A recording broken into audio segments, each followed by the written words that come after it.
You're listening to the Acadiana's Morning News Podcast, brought to you by LABI and always on KPEL965.com. The end of next year expire. In other words, he will raise taxes on almost everyone, not just the wealthy and biggest corporations. According to the Tax Foundation, the 2017 tax cuts in the Jobs Act, TCJA, cuts across the board, including those at the bottom half of the tax bracket. The law not only lowered the marginal tax rates and widened tax brackets, but also expanded credits aimed at families, including the standard deductions and child tax credit, both of which are nearly doubled. By lowering their tax burden, the law has given small businesses the relief and flexibility to expand, pay higher wages, or prepare financially for the unknown. Meanwhile, the economic warning signs are blinking red. Gross domestic product missed the mark by a wide margin in the first quarter. Instead of the 2.4% increase anticipated by economists, GDP growth came in at only 1.6%. A Commerce Department report showed that inflation in the first quarter, as measured by Personal Consumption Expenditures Index, rose by 3.7%. The dreaded stagflation discussion has begun. The political numbers aren't much better for Biden. A poll from CNN found 70% of Americans believe economic conditions are poor. The president's approval rating for the economy is at 34%, and inflation, 29%, are underwater. Biden trails Trump by the largest margin of the race at the national level. Good policy leads to good politics. It's a lesson the Biden administration would be wise to heed. Unfortunately, from junk fees to non-compete to tax hikes, their recent actions do not offer much in the way of hope on either front, especially for small businesses. This is former U.S. Senator, U.S. Ambassador Scott Brown. You've been listening to the Fox News Rundown. To hear the podcast version of this program, go to foxnewspodcasts.com. And for all the latest news, go to foxnews.com.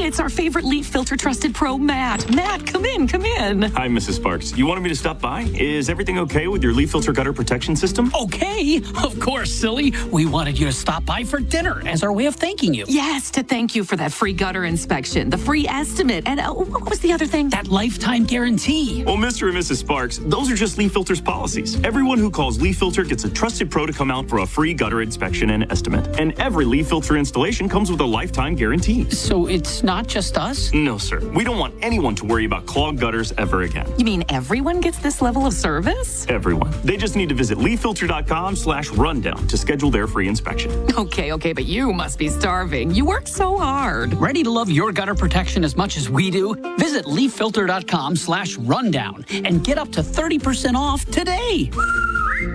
See representative for warranty details. Promotion is 20% off plus a 10% senior or military discount. One discount per household. This place has a pulse. You hear it in the canopy, feel it in the ground. Life, fully illuminated, engulfs you.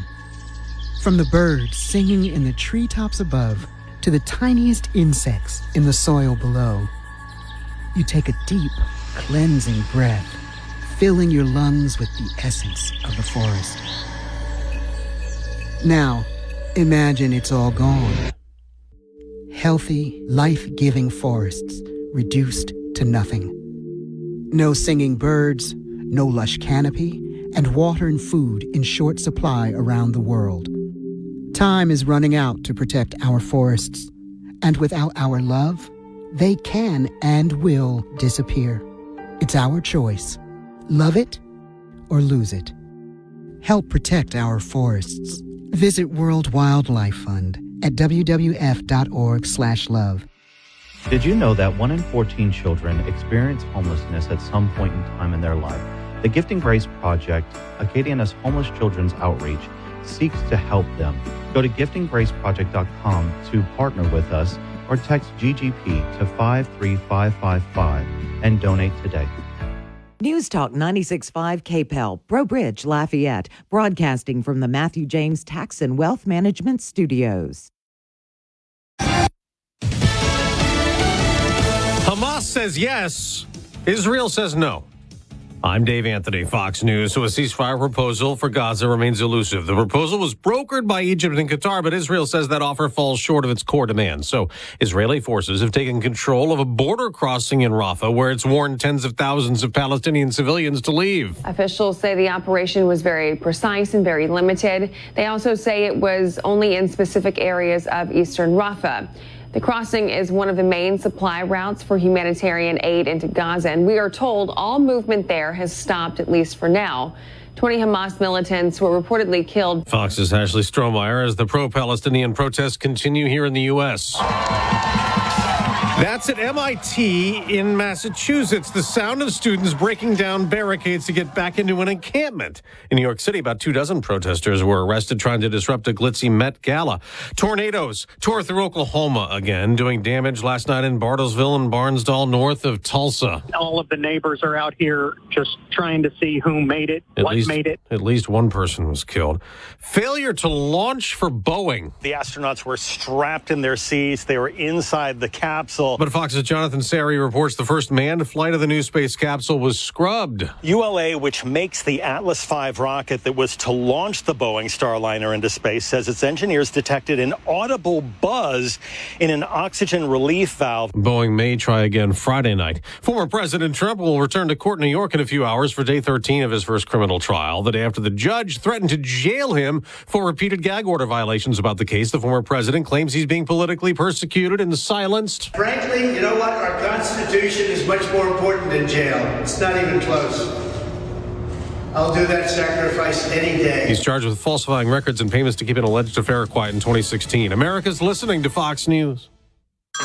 Hey everyone, it's Ted from Consumer Cellular, the guy in the orange sweater, and this is your wake-up call. If you're paying too much for wireless service, you don't have to keep having that nightmare. Consumer Cellular has the same fast, reliable coverage as the leading carriers for less. And for a limited time, new customers receive their second month free when they sign up and use promo code MONTHFREE by May 31st. So why keep spending more than you have to? Seriously, wake up and call 1-888-FREEDOM or visit consumercellular.com. Taxes, fees, and other third-party charges will apply. See website for additional details. Progressive presents 10 things on a food truck owner's to-do list that are harder than getting a commercial auto insurance quote.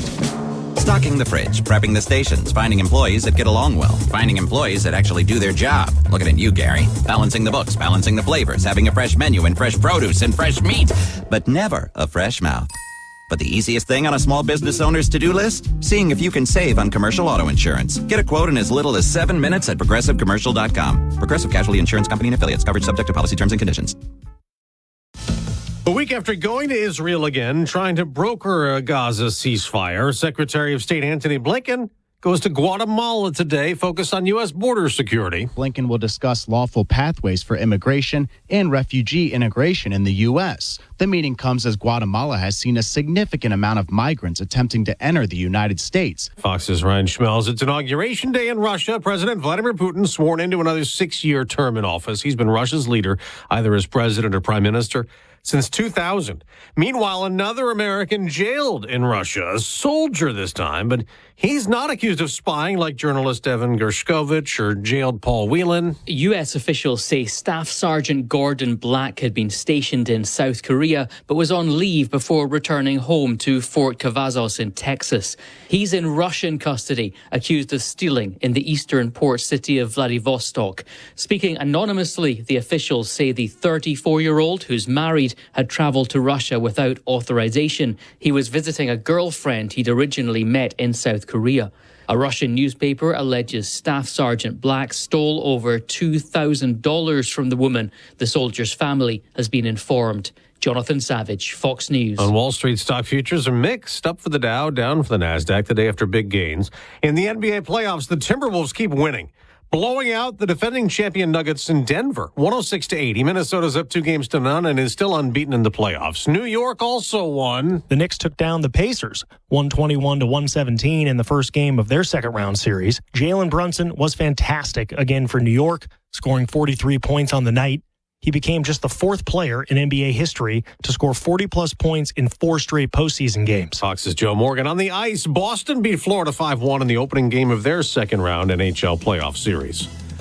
I'm Dave Anthony. This is Fox News.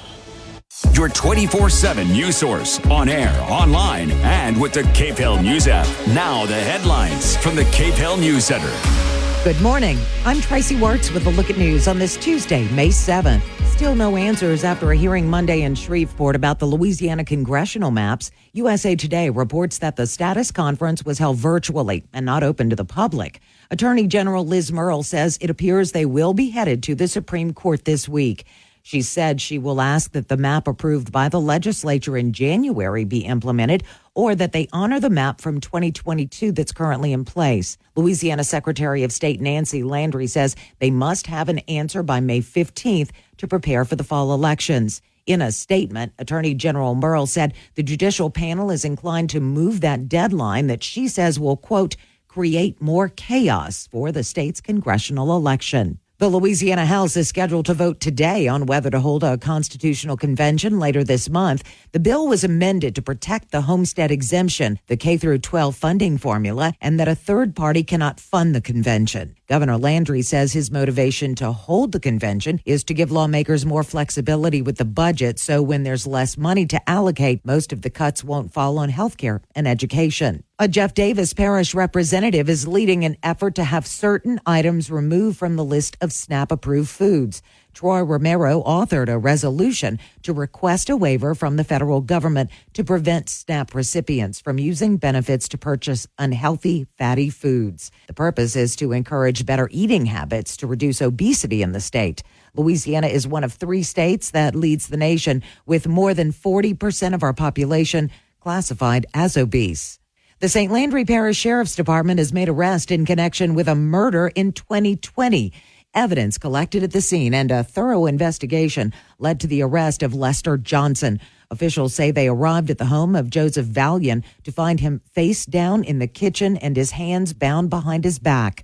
A large safe in the house with $20,000 cash and valuables was missing. Johnson was arrested last week and charged with first-degree murder. Church Point police are looking for a suspect who allegedly poured liquid chemicals on his girlfriend. 23-year-old Dion Compton has active warrants issued for his arrest on domestic abuse charges. According to KLFY, he's been charged previously, as early as 2 weeks ago, with domestic abuse. Anyone with information is asked to call Church Point police. Debris cleanup from April's storms in St. Landry Parish continues through Tuesday of next week. St. Landry Parish President Jesse Bellard says the entire parish was affected and contractors have already been working for 2 weeks to clean up.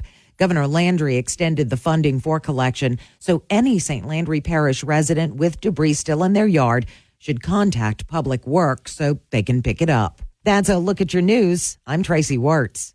This hour of Acadiana's Morning News has been brought to you by Jani King. The King of Clean has been a leader in the cleaning industry on the Gulf Coast for over 35 years. To find out more about their cleaning and disinfecting services, head to their website at janiking.com. Partly to mostly cloudy skies across Acadiana here today, with temperatures getting to about 88 degrees this afternoon. Winds will be from the south at 10 to 15 miles an hour, with wind gusts between about 20 and 25. Overnight lows going to remain in the mid-70s tonight. A very similar forecast coming up again for tomorrow. We're going to continue to warm up until a cold front comes on Thursday. That same front could produce some showers, maybe a couple strong thunderstorms Thursday evening. From the Storm Team 3 Weather Lab, I'm KTC meteorologist Daniel Phillips on News Talk 96.5 KPEL. News Talk 96.5 KPEL. Right now, traffic. We have a clear board this morning. That's good news. Waking up to very warm weather, though. Current temperature is 79 degrees.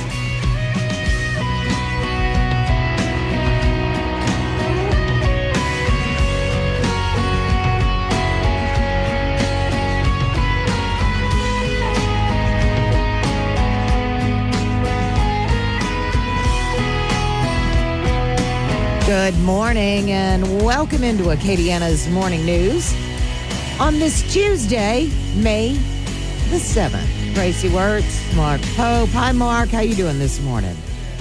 Oh, wait, hang on. There we go. Now they can hear you. Hello. Good morning. I'm doing fine, but 79 degrees. Yeah. Can we go back, rewind, start it all over, and maybe put a little ice in there and cool it down. And we're going to be flirting. Daniel said, as you might have heard right there, 88 degrees for the high today. Mm-hmm. So, yeah. Well, I guess it's just that time We of have year. something coming late in the weekend, coming to an earth near you, South Louisiana, lows in the 60s. It's not, 60 degrees, but I think it's like upper 60s. I'm going to take your word for it And because I don't know. less humidity. I hadn't gotten that far. Yeah. Something to look forward to. Yeah, hopefully. Your mouth to God's ears. It is, as I said, May the 7th. Today is National Tourism Day. Discover the beauty of our world, take a trip, explore new places, and make unforgettable memories. It is also National Teacher Day. It's Teacher Appreciation Week. Boy, no kidding. Applause, applause, applause to all you teachers. On this date in history, in 1941, I just thought this was cute. Glenn Miller and the orchestra recorded Chattanooga Choo Choo. Mm-hmm. I tried to look for it. We don't have that like song. those old swing tunes. Yes. On this date in 1945, Nazi Germany signed an unconditional surrender at Allied headquarters in France, ending its role in World War II. Conversely, in 1975, President Gerald Ford formally declared an end to the Vietnam era. In Ho Chi Minh City, formerly Saigon, the Viet Cong celebrated its takeover. We talked a lot yesterday about the Kentucky Derby and the Triple Crown. Well, on this date, in 1977, a horse named Seattle Slew won the Kentucky Derby. It was the first of his Triple Crown victories. And finally, on this date in 2012, Vladimir Putin took the oath of office as Russia's president for the next 6 years in a brief but regal Kremlin ceremony. Interestingly enough, today he was inaugurated for his 5th term as Russia's president. Wow. He's something, that's for sure. Rootin', tootin', Putin. Tom, and this is so crass, but Tom Fauché used to say, "Who's Putin?" Oh, yeah, there you go. Because we worked together he and I were working together around that time, and Vladimir Putin was inaugurated anyway. Yeah, all kinds of great jokes around his name. We got a lot to do today. Coming up later on this morning, Trooper Thomas Gosson joins us for one final time. We'll talk to him about that. I know we're all kind of sad about that. We have real talk about real estate later. Coming up this hour, we will talk to Ryan Schmelz of Fox News. Yesterday, MJT, Marjorie Taylor Greene. Oh, why did I say that? MTG. There we go. Tuesday morning. Met face-to-face with Mike Johnson. Yeah. And Ryan's going to bring us up to speed on exactly what that's about. Of course, regarding the motion to vacate the speaker's seat. So we'll see how that meeting turned out. Also, yesterday, a big meeting on the congressional maps. Sounds like Attorney General Liz Murrill is not too happy. She's ready to have this over. We'll tell you exactly why and what she's saying coming up. And SNAP benefits. We heard during the news that summer SNAP is going to be issued to school-age children, but there's something else happening in the legislature as it relates to SNAP benefits, so we'll talk about that later this hour. KPEL News Time is 6:16. Fox on Tech. Commercial supersonic flight could be back sooner than you think, cutting the flight time from New York to London to 3 hours and 45 minutes and Sydney to LA to 8.5 hours. It's been more than 2 decades since the Concorde was taken out of service, largely because of the high cost to fly it and safety concerns after a deadly crash. Boom Supersonic CEO Blake Scholl says the technological advancements since then will help bring costs down. Our first airplane will be able to make supersonic flight available at business class kinds of fares. And then we'll be able to do premium economy. And then I think there's a future not too far away where supersonic can actually compete with economy class fares. Boom flew its prototype XB-1, a 1/3 scale version of what will become its commercial jet for the first time. They'll be taking it on more test flights below the speed of sound, looking to fly supersonic in it later this year. With Fox on Tech in Mojave, California, Grady Trimble, Fox Business. Bullet points. I'm Eben Brown. You still can't DIY your firearm in Colorado. The state passed a law they claim would eliminate so-called ghost guns, and now a federal district court is refusing to restrain the state from enacting it, while a lawsuit seeking to overturn it plays out. The law's supporters say it must be unlawful for Coloradans to build their own firearms, either from kits or from parts they may fashion. They claim it is a way for criminals to avoid background checks and to use firearms with no serial numbers. And there are concerns over the use of 3D printers, though one can't 3D print a fully assembled and operational firearm, only parts. But the people suing to stop the law claim it is an American tradition to build one's own guns, and that many law-abiding citizens still do it. It is expected the plaintiffs will appeal this ruling. And those are your bullet points. I'm Eben Brown, Fox News. Partly to mostly cloudy skies across Acadiana today. Highs get to about 88 degrees with a heat index in the low 90s. Winds from the south at 10 to 15 miles an hour. Overnight lows are going to run in the mid-70s out there tonight. And the same kind of forecast coming up again for tomorrow. A front's coming through Thursday late afternoon into the evening, with showers and thunderstorms possible during the second half of the day Thursday and into the early morning hours of Friday. From the Storm Team 3 Weather Lab, I'm KTC meteorologist Daniel Phillips on News Talk 96.5 KPEL. News Talk 96.5 KPEL. Right now, traffic. No accidents on the roadways very early on this Tuesday morning. Current temperature 79 degrees.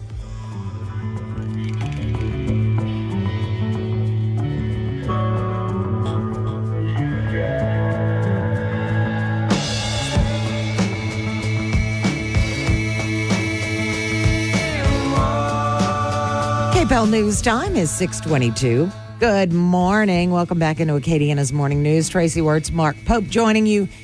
Mark, yesterday I was going through the legislative agenda, finding out what's on tap and what they'll be discussing, and came across a House concurrent resolution.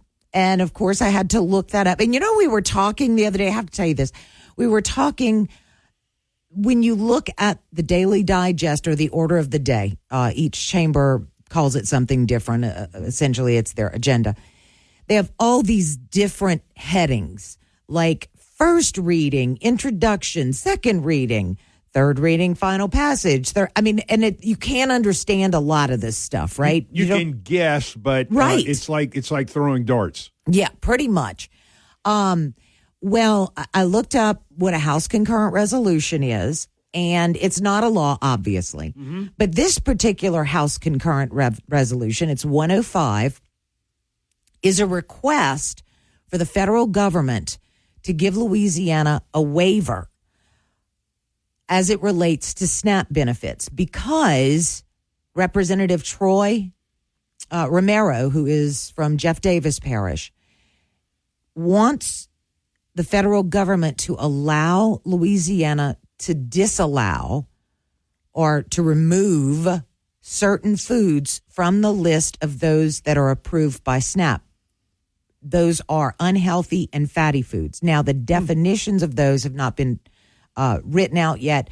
If we get the waiver, the Department of Family Services, who administers the program here in Louisiana, and dietitians and so forth would come up with that list of foods that could not be purchased with SNAP benefits. Mm-hmm. And Louisiana, Oklahoma, and West Virginia lead the country in the percentage of the population that qualifies as obese.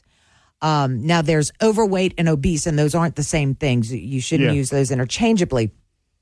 But I called Representative Romero yesterday, and he and I had a great conversation.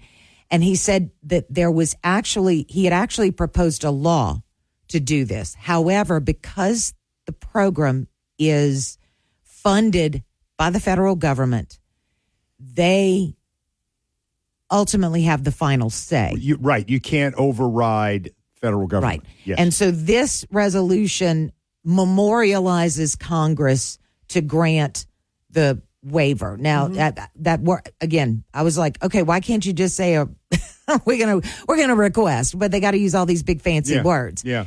And as we talked, he said the resolution will not have. He said anybody who basically disagrees with it or it will pass. I don't know that it'll pass unanimously, but he had no fear that it wouldn't get through. The thing we will wait on, if it does get that high, is the federal government to give its blessing. He did tell me that there are other states who have made similar requests, and they are waiting on the approval of the waiver. Also, as I did my research yesterday into this, there is some appetite for it in Congress. There is a representative from Maryland who actually put forth legislation that would do this on a national level. And the effort or the goal is to encourage folks to eat healthier foods. And again, by turn, decreasing obesity, because as he and I talked about yesterday, obesity leads to so many other medical conditions that could be chronic. So it could end up costing the state more in the long run. Diabetes, cancer, heart disease. I mean, the list goes on and on and on. And as he and I were talking, it doesn't ban or forbid people from buying these things. It just means that they can't use their SNAP benefits to purchase them. Yeah. So if they want things like candy or chips, and I mean, again, that list has not been definitive, but those are the kind of things that are mentioned. Right. Well, what I like about this is Congress is serving its role. It's doing what it's supposed to do. I do not think that, as to use the cliche, unelected bureaucrats should be able to just arbitrarily change rules and regulations through a government program such as this, and that with the bureaucrats, the bureaucracy, if you will, changing laws and regulations is a fairly common practice, not just under the Biden administration, but going back to, say, the Trump administration and the Bush administrations. And I think we need to get away from that. I think that you're going to change a law and regulation pertaining to the federal programs, that Congress should be involved. Yeah, no, so I applaud agree. that. Now, again, it's funded federally, but it is administered at the state level. So not just Louisiana, but all these states need to request that waiver. And it's interesting when you look at the CDC map of the percentage of populations that are obese. It's interesting that it's the middle of the country, essentially, falls into those higher categories. And I'm not sure why that is. I don't know that the West has done a better job at educating people. I'm not real sure. It would be interesting to dive into that data to find out. But I can tell you again that Louisiana, West Virginia, and Oklahoma fall into the 40 to 45% obesity rate. And that has to change at some level. Yeah. It has to change at some level. So, yep. Very interesting. Again, the resolution, he said he doesn't think we'll have an issue passing. It will be on Congress now to make that decision whether or not they allow the waiver. Yep. KPEL News Time is 6:29. KPEL covers Acadiana with Lowry's Printing and Copying. May is Mental Health Month, and Lafayette Consolidated Government has several ways to improve your mental health. First, bring love into your home by adopting a homeless pet through the Lafayette Animal Shelter and Care Center on Dugas Road. Through May 15th, all adoption fees are waived, and the pets are very well cared for. All vaccinations, spayed, neutered, and more. Kids camps are June 3rd through August 2nd. The main camps are called Kid Cam camps at 3 locations. Also, smaller summer camps at various Parts, Arts, Recreation, and Culture recreation centers. Get all the details at LafayetteLA.gov. Go to Government Directory and find Parts, Arts, Recreation, and Culture. And finally, lots of opportunities to learn tennis, and it will not cost you anything. You can get all the details at AcadianaServes.com. Everybody have a great summer. This is House Call for Health. A known risk factor for Alzheimer's disease can actually be an underlying cause in a subset of cases. New research finds that in people who inherited 2 copies of a gene known as APOE4, Alzheimer's can be caused by the gene, and symptoms with this genetic version of Alzheimer's can begin 7 to 10 years sooner than in other older adults over age 65 who develop the disease. Until now, genetic forms of Alzheimer's were thought to only develop at much younger ages and account for less than 1% of all cases. The researcher who led the new study in Barcelona, Spain, says an estimated 15% of Alzheimer's patients carry 2 copies of APOE4. However, not everyone with 2 copies of the gene develops symptoms. In most cases of Alzheimer's are not from this. Having even 1 copy of the gene was already considered the biggest genetic risk factor for late-in-life Alzheimer's. For more health news, go to foxnewshealth.com. House Call for Health, I'm Lisa Brady, Fox News. This hour brought to you by Matthew James Tax and Wealth Management. Online at MatthewJames.com. Your 24/7 news source. On air, online, and with the Cape Hill News app. Now the headlines from the Cape Hill News Center. Morning. I'm Tracy Wertz with a look at news on this Tuesday, May 7th. Still no answers after a hearing Monday in Shreveport about the Louisiana congressional maps. USA Today reports that the status conference was held virtually and not open to the public. Attorney General Liz Murrill says it appears they will be headed to the Supreme Court this week.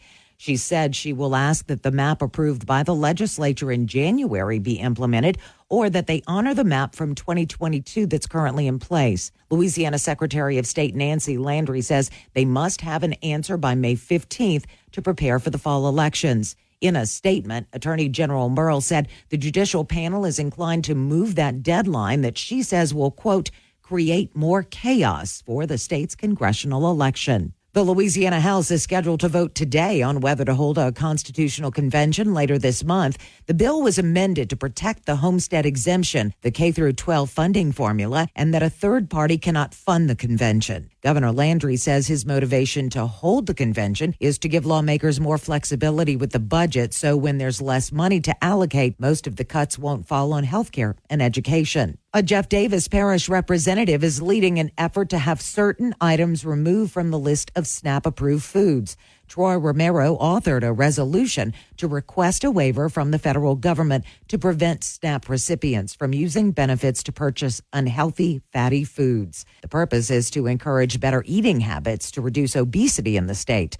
Louisiana is one of 3 states that leads the nation, with more than 40% of our population classified as obese. The St. Landry Parish Sheriff's Department has made arrest in connection with a murder in 2020. Evidence collected at the scene and a thorough investigation led to the arrest of Lester Johnson. Officials say they arrived at the home of Joseph Valian to find him face down in the kitchen and his hands bound behind his back. A large safe in the house with $20,000 cash and valuables was missing. Johnson was arrested last week and charged with first-degree murder. Church Point police are looking for a suspect who allegedly poured liquid chemicals on his girlfriend. 23-year-old Dion Compton has active warrants issued for his arrest on domestic abuse charges. According to KLFY, he's been charged previously, as early as 2 weeks ago, with domestic abuse. Anyone with information is asked to call Church Point police. Debris cleanup from April's storms in St. Landry Parish continues through Tuesday of next week. St. Landry Parish President Jesse Bellard says the entire parish was affected and contractors have already been working for 2 weeks to clean up. Governor Landry extended the funding for collection, so any St. Landry Parish resident with debris still in their yard should contact Public Works so they can pick it up. The Department of Children and Family Services is working to finalize plans with federal partners to provide summer nutrition for low-income Louisiana school-aged children. The program Sunbucks provides nutritious meals for the children through the EBT grocery buying program. Beginning in June, each eligible child will receive a single payment of $120 for the summer.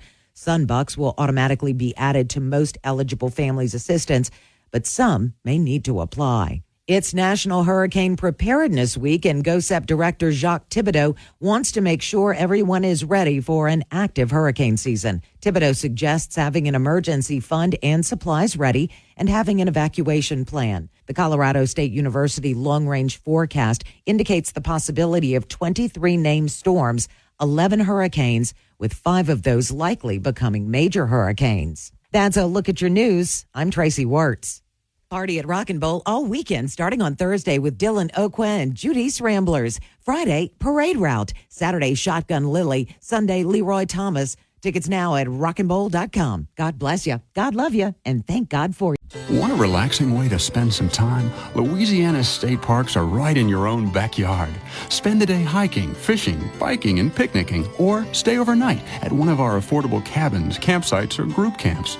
And tour a state historic site for an educational experience the whole family can enjoy. Call 1-877-226-7652 for more information, or visit www.lastateparks.com. Sponsored by the Louisiana Office of State Parks. Hi, I'm Dale Brown, best-selling techno-thriller author. I'm also a mission pilot and squadron commander in the Civil Air Patrol. The members of the Civil Air Patrol are volunteer professionals who serve their communities and their nation every day with emergency services, aerospace education, and cadet programs. We train hard, we fly hard, and we get the job done for America. Join the Civil Air Patrol. Visit www.gocivilairpatrol.com and let's go flying. Partly to mostly cloudy skies across Acadiana here today, with temperatures getting to about 88 degrees this afternoon. Winds will be from the south at 10 to 15 miles an hour, with wind gusts between about 20 and 25. Overnight lows going to remain in the mid-70s tonight. A very similar forecast coming up again for tomorrow. We're going to continue to warm up until a cold front comes on Thursday. That same front could produce some showers, maybe a couple strong thunderstorms Thursday evening. From the Storm Team 3 Weather Lab, I'm KTC meteorologist Daniel Phillips on News Talk 96.5 KPEL. News Talk 96.5 KPEL. Right now, traffic. We're showing the police and Sheriff Lafayette Parish and Lafayette Police are responding to an accident on I-10 westbound near mile marker 103. Be careful in that area. Could be causing some slowdowns this morning. Current temperature 79 degrees.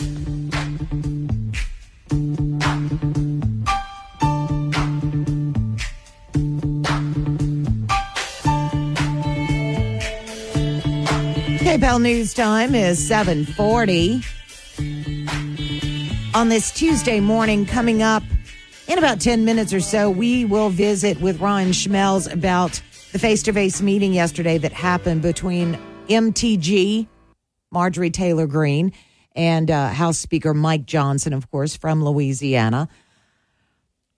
Right now, though, let's review what happened yesterday as it relates to Louisiana's congressional district map. If you recall last week, excuse me, a judicial panel in Shreveport tossed the map that the legislature approved in January that was also signed by Governor Jeff Landry. And then they scheduled a hearing for yesterday in Shreveport. Now, that hearing was conducted virtually. And as I read through everything, Mark, and the statements that were made from, everyone, Liz Murrill is just a bit frustrated by the whole mess. We'll call it a mess. Louisiana Secretary of State Nancy Landry said, as we've said from the beginning, May 15th is our hard deadline. Otherwise, we cannot offer comment at this time when they were asked about the situation. And the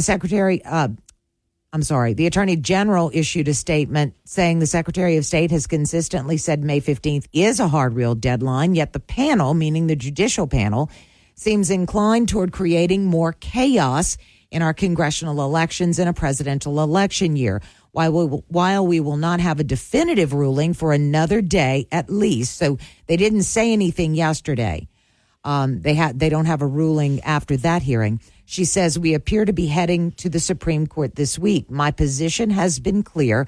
SB 8 is the current will of the legislature and should be implemented. If that isn't an option for whatever reason, then HB 1 from the 2022 session, which is what's currently loaded in the system, should remain in place while this matter goes up to the Supreme Court. The Supreme Court needs to provide instructions to the state legislature so states are not on a perpetual federal litigation roller coaster over good faith efforts at redistricting. It's confusing to voters, it's expensive for taxpayers, and it's inconsistent with the federal Constitution. So as I read that, the emotion, frustration just oozes from it. And I'm sure that she's only been Attorney General since January, but this has been an ongoing fight that began for, at least under her tenure in January and has not gone away. And I'm sure she feels like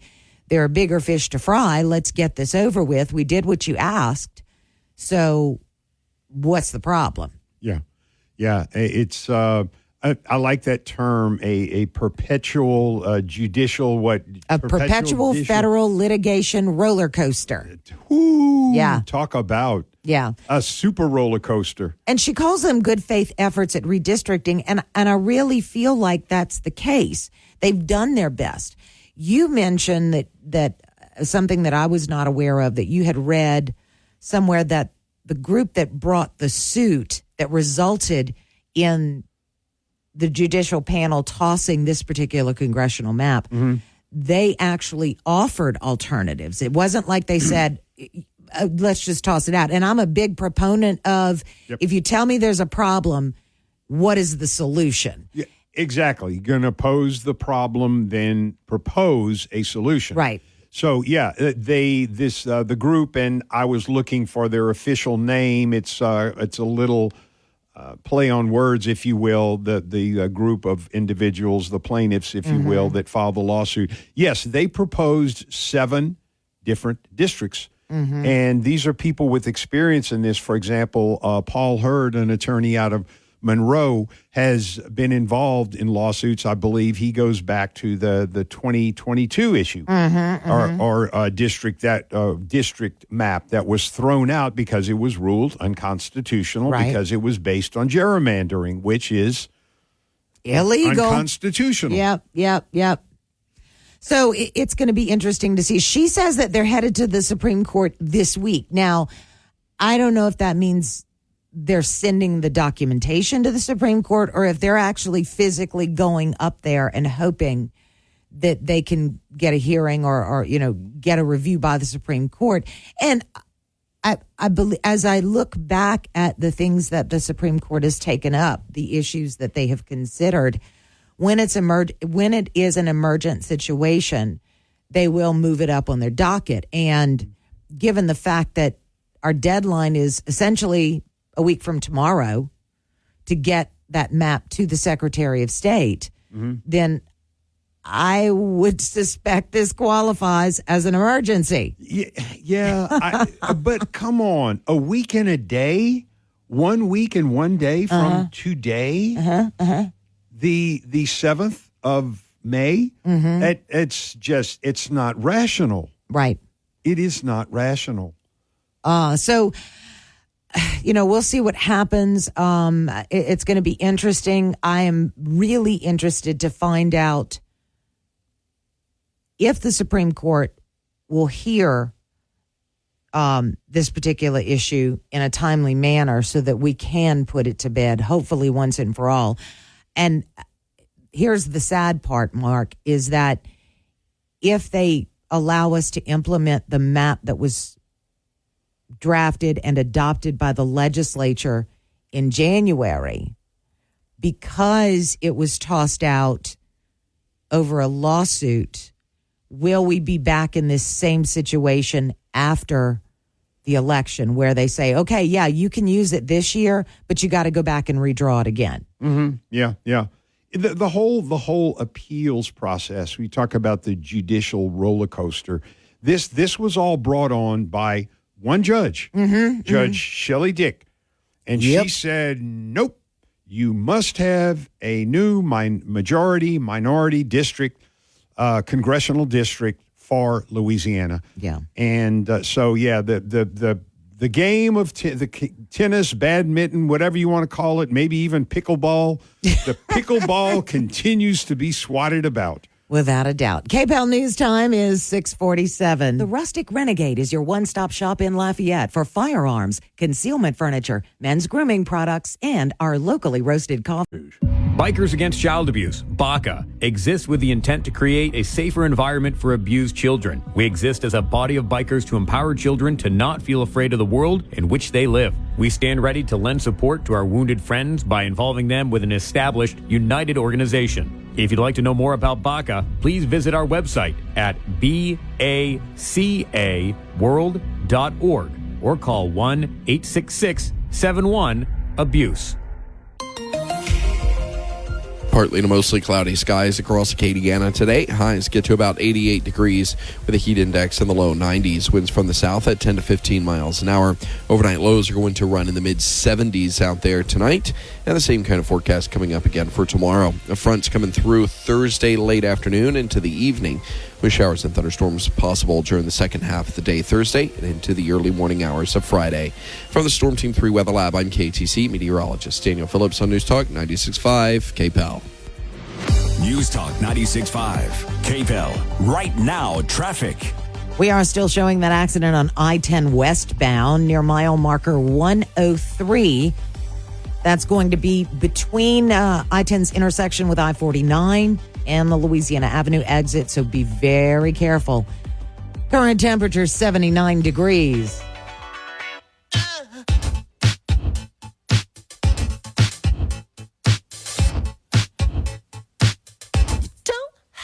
KPEL News Time is 6:51 on this Tuesday morning, May the 7th, as this saga continues over Mike Johnson and Marjorie Taylor Greene and her effort to vacate the speaker seat. And Ryan, you have become a fixture on the show. Good morning.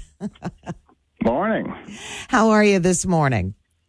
Oh, I'm doing good. I'm a little tired. You know, we're all very sore. We had to stand for 2 hours while we waited for this meeting to come to a close, and it's been a lot. So yes, I think everyone on the Hill, I think's got athlete's foot after sitting through that. Wow. Okay, so first of all, walk us through when it started and how long it lasted and what you know.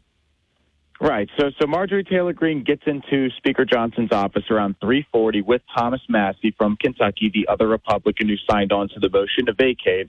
They meet in there for about 2 hours. She comes out, says that they had a productive meeting, but says they're going to be speaking again today at around 12:30. Then eventually she did not really take too many questions from the press. She said that she has been patient in this process, but a lot of her concerns seem to still stand, and then ultimately she decided to leave. Then you have Speaker Johnson coming out and talking to the media a little bit later on, saying that he had a very productive meeting. He said that he has made it clear to them that with the slim GOP majority that they have, and I think now they're down to like 1 or 2 votes when it comes to any bill without Democrat support to pass. Speaker Johnson used a bunch of football analogies. He kind of said that you cannot score a touchdown on every single play. And I think later on he was actually asked to explain that analogy to one of the reporters that I know pretty well here. And he actually was grinning very much so, enjoying explaining that to him. But, they're going to meet again today, and we just don't know where this is going to go. So what time do they meet today, and do you think it'll be another 2-hour meeting? 12:30 Eastern time, and I have no idea how long this is going to go. I don't think we knew that yesterday's meeting was going to last as long as it did, but it certainly was a long evening. And so I think everyone wants to know what the fly on the wall saw in that meeting. But I can tell you that there was supposed to be a leadership meeting that was going to happen in Speaker Johnson's office. But according to a source, they came in, sat down in a conference room, waited for the speaker for about 30 minutes, and then a staffer eventually came in and said, it doesn't look like it's happening. You can go home. Well, and what's so frustrating from a constituent standpoint, in Americans is like 2 hours and, you certainly have bigger fish to fry, right?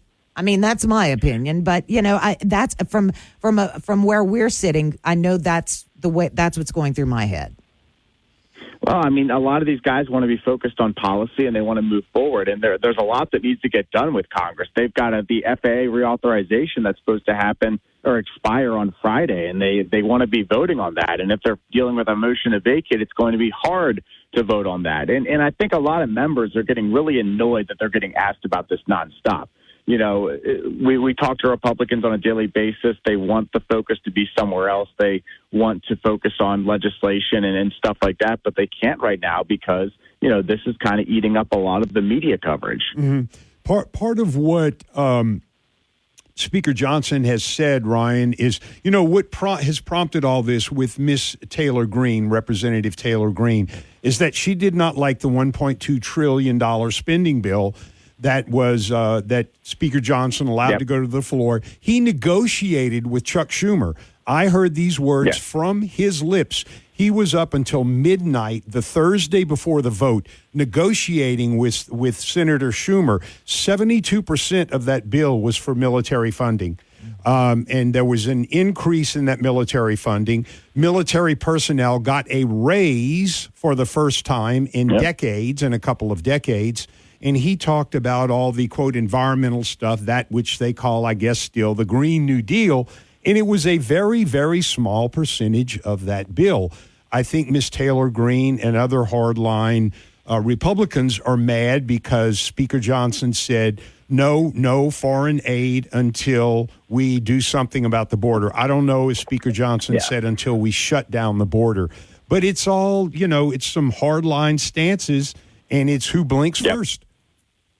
Yeah, and Marjorie Taylor Greene kind of refers to that as the three betrayals of Speaker Johnson. That includes, what you just mentioned is the $1.2 trillion spending bill that included a new FBI headquarters.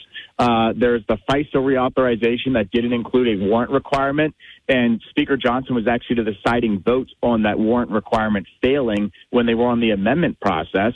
And then you also have the foreign aid bill that was put on the floor recently that included funding to Ukraine, Israel, and Taiwan. Now, there was a border security bill that was also attached to that, but it failed to get enough votes, and ultimately they had to pass the bill without that attached to it. So Marjorie Taylor Greene has looked at these and has seen them as betrayals by Speaker Johnson, and that's one of the things that's really frustrated her with this whole process. Yeah. Ryan, thank you so much. And you give such great perspective. Hopefully you won't be on your feet all day today. That's right. Thank you, Ryan. Yeah, we'll find out. Thanks so much. All right. Thanks, Ryan. Have a great day. Ryan Schmelz with Fox News, KPEL News Time 657. This report is brought to you by Gulf Coast Bank, your local community bank. Whether your financial needs are for an individual, a business, or for the whole family, Gulf Coast Bank has the knowledge and products to serve you best. With 9 convenient locations throughout Acadiana, you're never far from a friendly Gulf Coast Bank associate. I'm Stuart Varney, and this is the Fox Business Report. Walt Disney shares are losing ground, even though the portion of its streaming service that includes Disney Plus and Hulu made a profit for the first time. Disney's earnings top forecasts, its revenue missed expectations. ESPN Plus is still losing money, but Disney is raising its forecast for the year. Tesla's sales in China declined 18% in April compared with a year ago. Its Chinese rivals are reporting higher sales. Industry figures indicate Tesla is still China's second largest seller of electric vehicles after BYD. Palantir Technology shares are down 10%, even though it followed up a strong December quarter with even better results for the start of the year. The slump in the stock appears to be profit-taking. That's your Fox Business Report. I'm Ginny Cosola, invested in you. You can host the best backyard barbecue when you find a professional on Angie to make your backyard the best around. Connect with skilled professionals to get all your home projects done well. Inside to outside. Repairs to renovations. Get started on the Angie app or visit Angie.com today. You can do this when you Angie that. News Talk 96.5 KPEL, Brobridge, Lafayette, broadcasting from the Matthew James Tax Pro studio, online at MatthewJames.com. It's over a border crossing in Gaza. I'm Dave Anthony, Fox News. It's in Rafah, where Israeli tanks rolled in. They killed 20 Hamas militants, uncovered 3 tunnels. Israel's warned Palestinian civilians to leave Rafah as Hamas says it's now ready for a ceasefire. The statement took everyone by surprise, and many remain confused. Hamas declaring it would accept a truce drawn up by Egyptian and Qatari negotiators. When the news broke, scenes of joy and relief in Gaza. Israel, though, says the offer far from meets its demands. One Israeli official telling Reuters it all looks like a ruse to make Israel seem like the side refusing a deal. Fox's Jonathan Savage. In New York City, free Palestine! About 24 protesters arrested, blocked by police as they tried to disrupt a Met Gala. At nearby Central Park, demonstrators burned an American flag in front of a memorial honoring World War I soldiers. They also vandalized the statue itself, plastering it with pro-Palestinian stickers and spray painting the word Gaza onto its base. And later at night, they took to another Central Park monument, this time of a Civil War general. The protesters spray painted that with red letters onto the bronze statue and draped the Palestinian flag over it. Fox's Brooke Singman. Later this morning, President Biden may talk about the protests at the Holocaust Memorial Museum Days of Remembrance ceremony. White House Press Secretary Karine Jean-Pierre says President Biden will pay tribute and mourn the 6 million Jews murdered during the Holocaust, and also discuss a moral duty to combat the rising scourge of anti-Semitism and make real the promise of never again. Fox's Jared Halpern. More tornado devastation in Oklahoma. There is a building flat out here. There is the backside missing off the back of this house. Barnsdall, one of the towns hit hard north of Tulsa, at least one person killed. Boeing says it may try again Friday night to launch its first manned mission of the new Starliner space capsule. The issue last night in the scrubbed launch, a faulty valve. America's listening to Fox News. Hey everyone, it's Ted from Consumer Cellular, the guy in the orange sweater, and this is your wake-up call. If you're paying too much for wireless service, you don't have to keep having that nightmare. Consumer Cellular has the same fast, reliable coverage as the leading carriers for less. And for a limited time, new customers receive their second month free when they sign up and use promo code MONTHFREE by May 31st. So why keep spending more than you have to? Seriously, wake up and call 1-888-FREEDOM or visit consumercellular.com. Taxes, fees, and other third-party charges will apply. See website for additional details. Progressive presents 10 things on a food truck owner's to-do list that are harder than getting a commercial auto insurance quote. Stocking the fridge, prepping the stations, finding employees that get along well, finding employees that actually do their job. Looking at you, Gary. Balancing the books, balancing the flavors, having a fresh menu and fresh produce and fresh meat, but never a fresh mouth. But the easiest thing on a small business owner's to-do list? Seeing if you can save on commercial auto insurance. Get a quote in as little as 7 minutes at progressivecommercial.com. Progressive Casualty Insurance Company and affiliates. Coverage subject to policy terms. Your 24/7 news source. On air, online, and with the KPEL News app. Now the headlines from the KPEL News Center. Good morning. I'm Tracy Wertz with the Look at News on this Tuesday, May 7th. Still no answers after a hearing Monday in Shreveport about the Louisiana congressional maps. USA Today reports that the status conference was held virtually and not open to the public. Attorney General Liz Murrill says it appears they will be headed to the Supreme Court this week. She said she will ask that the map approved by the legislature in January be implemented, or that they honor the map from 2022 that's currently in place. Louisiana Secretary of State Nancy Landry says they must have an answer by May 15th to prepare for the fall elections. In a statement, Attorney General Murrill said the judicial panel is inclined to move that deadline that she says will, quote, create more chaos for the state's congressional election. The Louisiana House is scheduled to vote today on whether to hold a constitutional convention later this month. The bill was amended to protect the homestead exemption, the K-12 funding formula, and that a third party cannot fund the convention. Governor Landry says his motivation to hold the convention is to give lawmakers more flexibility with the budget, so when there's less money to allocate, most of the cuts won't fall on health care and education. A Jeff Davis parish representative is leading an effort to have certain items removed from the list of SNAP-approved foods. Troy Romero authored a resolution to request a waiver from the federal government to prevent SNAP recipients from using benefits to purchase unhealthy, fatty foods. The purpose is to encourage better eating habits to reduce obesity in the state. Louisiana is one of 3 states that leads the nation with more than 40% of our population classified as obese. The St. Landry Parish Sheriff's Department has made arrest in connection with a murder in 2020. Evidence collected at the scene and a thorough investigation led to the arrest of Lester Johnson. Officials say they arrived at the home of Joseph Valian to find him face down in the kitchen and his hands bound behind his back. A large safe in the house with $20,000 cash and valuables was missing. Johnson was arrested last week and charged with first-degree murder. Church Point police are looking for a suspect who allegedly poured liquid chemicals on his girlfriend. 23-year-old Dion Compton has active warrants issued for his arrest on domestic abuse charges. According to KLFY, he's been charged previously as early as 2 weeks ago with domestic abuse. Anyone with information is asked to call Church Point police. Debris cleanup from April's storms in St. Landry Parish continues through Tuesday of next week. St. Landry Parish President Jesse Bellard says the entire parish was affected and contractors have already been working for 2 weeks to clean up.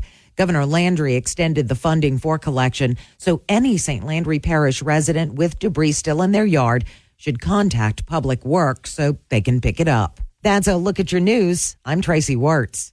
Your KPEL News Update brought to you by Home Furniture Plus Bedding with over 40,000 furniture and mattress choices in stock. Take a look at homefern.com. Partly to mostly cloudy skies across Acadiana here today with temperatures getting to about 88 degrees this afternoon. Winds will be from the south at 10 to 15 miles an hour with wind gusts between about 20 and 25. Overnight lows going to remain in the mid-70s tonight. A very similar forecast coming up again for tomorrow. We're going to continue to warm up until a cold front comes on Thursday. That same front could produce some showers, maybe a couple strong thunderstorms Thursday evening. From the Storm Team 3 Weather Lab, I'm KTC meteorologist Daniel Phillips on News Talk 96.5 KPEL. News Talk 96.5 KPEL. Right now, traffic. All right, we have 2 accidents showing up on Interstate. One, I-10 westbound near mile marker 103. That's going to be close to the Louisiana Avenue exit. And then another one eastbound near Scott. So please be careful on the roadways this morning. Current temperature, 79 degrees. Can you see by the dawn's early light what so proudly we hailed at the twilight's last gleaming, whose broad stripes and bright stars through the perilous fight o'er the ramparts we've watched were so gallantly streaming, and the rocket's red glare, the bombs bursting in air, gave proof through the night that our flag was still there. Oh, say does that star-spangled banner yet wave o'er the land of the free and the home of the brave?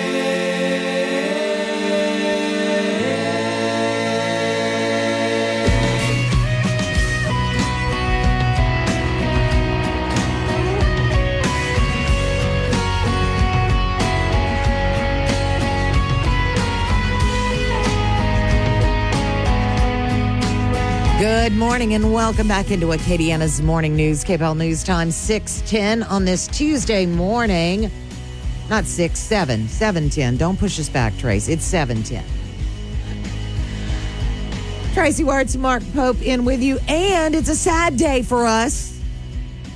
It's a sad, sad day because Trooper Thomas Gosson joins us for the final time. Thomas! That's right. Last time.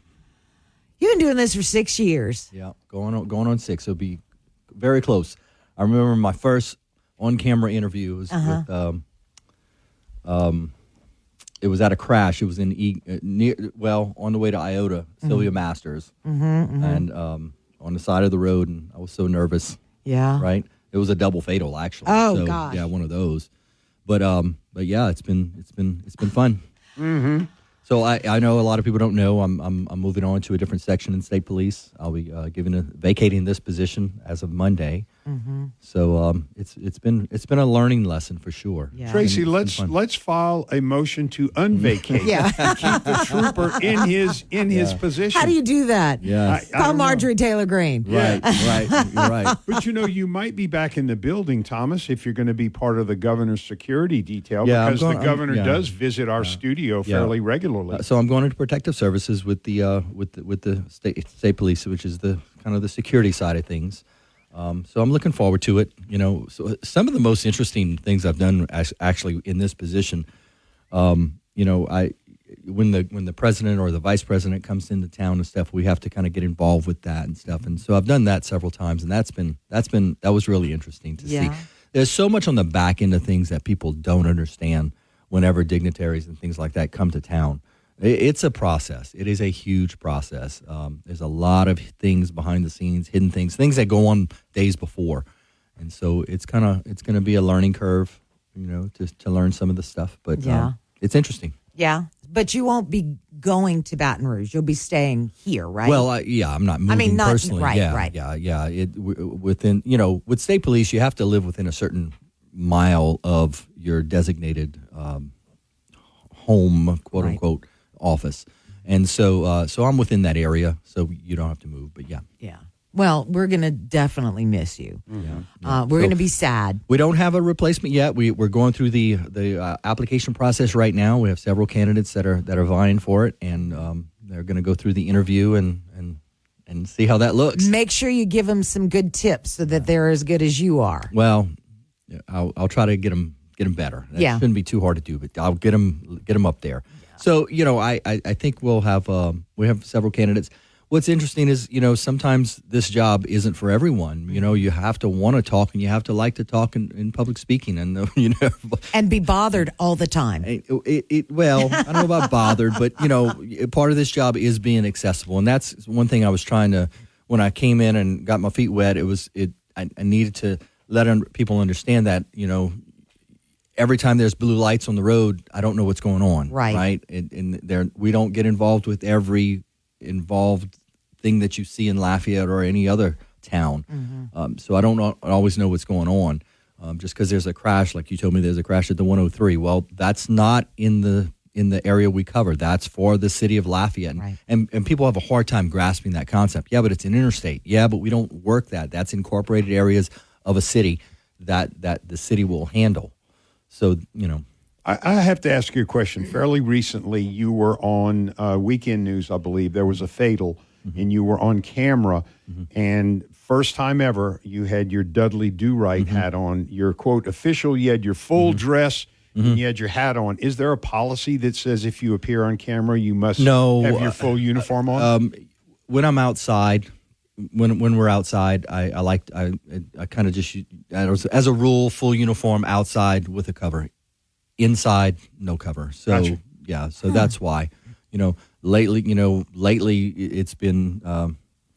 What's tough about news is it's last minute, right? Oh, yeah. Everything's last minute. So sometimes, since the advent of Zoom, that has really changed a lot. So we do a lot of Zoom things because they can do it right away. We can be caught wherever we are. I can sit in my car. I can sit in my office, wherever I'm at, and we can actually do an interview. I don't have to meet up with them in a few hours and things like that. So that makes it a lot easier, right? But you're right. In this position, accessibility is important. Lafayette PD has several part-timers. We don't work that way. The way state police does is this is a full-time position. This is the only thing I do. I say this, public affairs is the only thing I do. So it is a lot harder because you're one person spread out over, think about how many radios, how many reporters there are out there, and they all want. And it's not just this area. Sometimes you might have somebody from outside, let's say Baton Rouge or New Orleans, that wants to know, hey, what y'all had going on here? So they're going to be reaching out to you as well. So it is a busy one. Those two phones. The good thing about two phones is when you lose one, you can call the other. So I constantly call on each other's phone. So wow, yeah, that's a positive. Well, and we were talking. He's had the longest tenure. When I started well, not when I started news, but when I started interacting Who with was your first? Willie Williams. Willie. Yeah, Willie Williams, and then it was David Anderson, who's now the. I was probably at UL. I think I was a UL student when Willie was on there, and I remember Willie on the news. And I remember going to a football game and Willie standing in front of me, and I'm thinking that's a big dude. Oh yeah, he's very imposing. But let me tell you, Willie and I got along like gangbusters. And then it was David Anderson, who's currently the police chief in Karen Crow, and then David was followed by Stephen Hammonds, and then Stephen was followed by Brooks David, who I remember the first time he stood next to me at the news desk. I was at KTC, and he stood there, and he was in a cold sweat. And then he picked it up and he just went. And Brooks is one of the funniest individuals I've ever met. He's very dry. And then it was you, and you've been there 6 years. Yep. It's been a while, and one of the jobs with state police that we kind of incorporate, especially in this troop, because we're such a we have a big community of teaching population, right? I mean, we go out and do a lot of presentations and stuff. So I got on as the traffic safety education trooper, so that I started teaching with Brooks while Brooks was still there. So I was kind of working on the side of Brooks, not on the news camera. I wouldn't get on camera, but I would do a lot of presentations to schools, to different organizations and things like that. So that was kind of part of my getting ready, Right. Yeah. Well, we sure are going to miss you. We'll take a quick break because I know you do have some messages to share with our audience coming up. KPEL News Time, 7:18. Fox on Tech. Commercial supersonic flight could be back sooner than you think, cutting the flight time from New York to London to 3 hours and 45 minutes and Sydney to LA to 8.5 hours. It's been more than 2 decades since the Concorde was taken out of service, largely because of the high cost to fly it and safety concerns after a deadly crash. Boom Supersonic CEO Blake Scholl says the technological advancements since then will help bring costs down. Our first airplane will be able to make supersonic flight available at business class kinds of fares. And then we'll be able to do premium economy. And then I think there's a future not too far away where supersonic can actually compete with economy class fares. Boom flew its prototype XB-1, a 1/3 scale version of what will become its commercial jet for the first time. They'll be taking it on more test flights below the speed of sound, looking to fly supersonic in it later this year. With Fox on Tech in Mojave, California, Grady Trimble, Fox Business. Partly to mostly cloudy skies across Acadiana today. Highs get to about 88 degrees with a heat index in the low 90s. Winds from the south at 10 to 15 miles an hour. Overnight lows are going to run in the mid-70s out there tonight. And the same kind of forecast coming up again for tomorrow. A front's coming through Thursday late afternoon into the evening, with showers and thunderstorms possible during the second half of the day Thursday and into the early morning hours of Friday. From the Storm Team 3 Weather Lab, I'm KTC meteorologist Daniel Phillips on News Talk 96.5 KPEL. News Talk 96.5 KPEL. Right now, traffic. We have a major accident west Pinhook near Bendel. Right after you turn between Bendel and Marjorie, traffic is locked up. So if you could just avoid that area and go around, that would save you some time at the very least. Current temperature 79 degrees.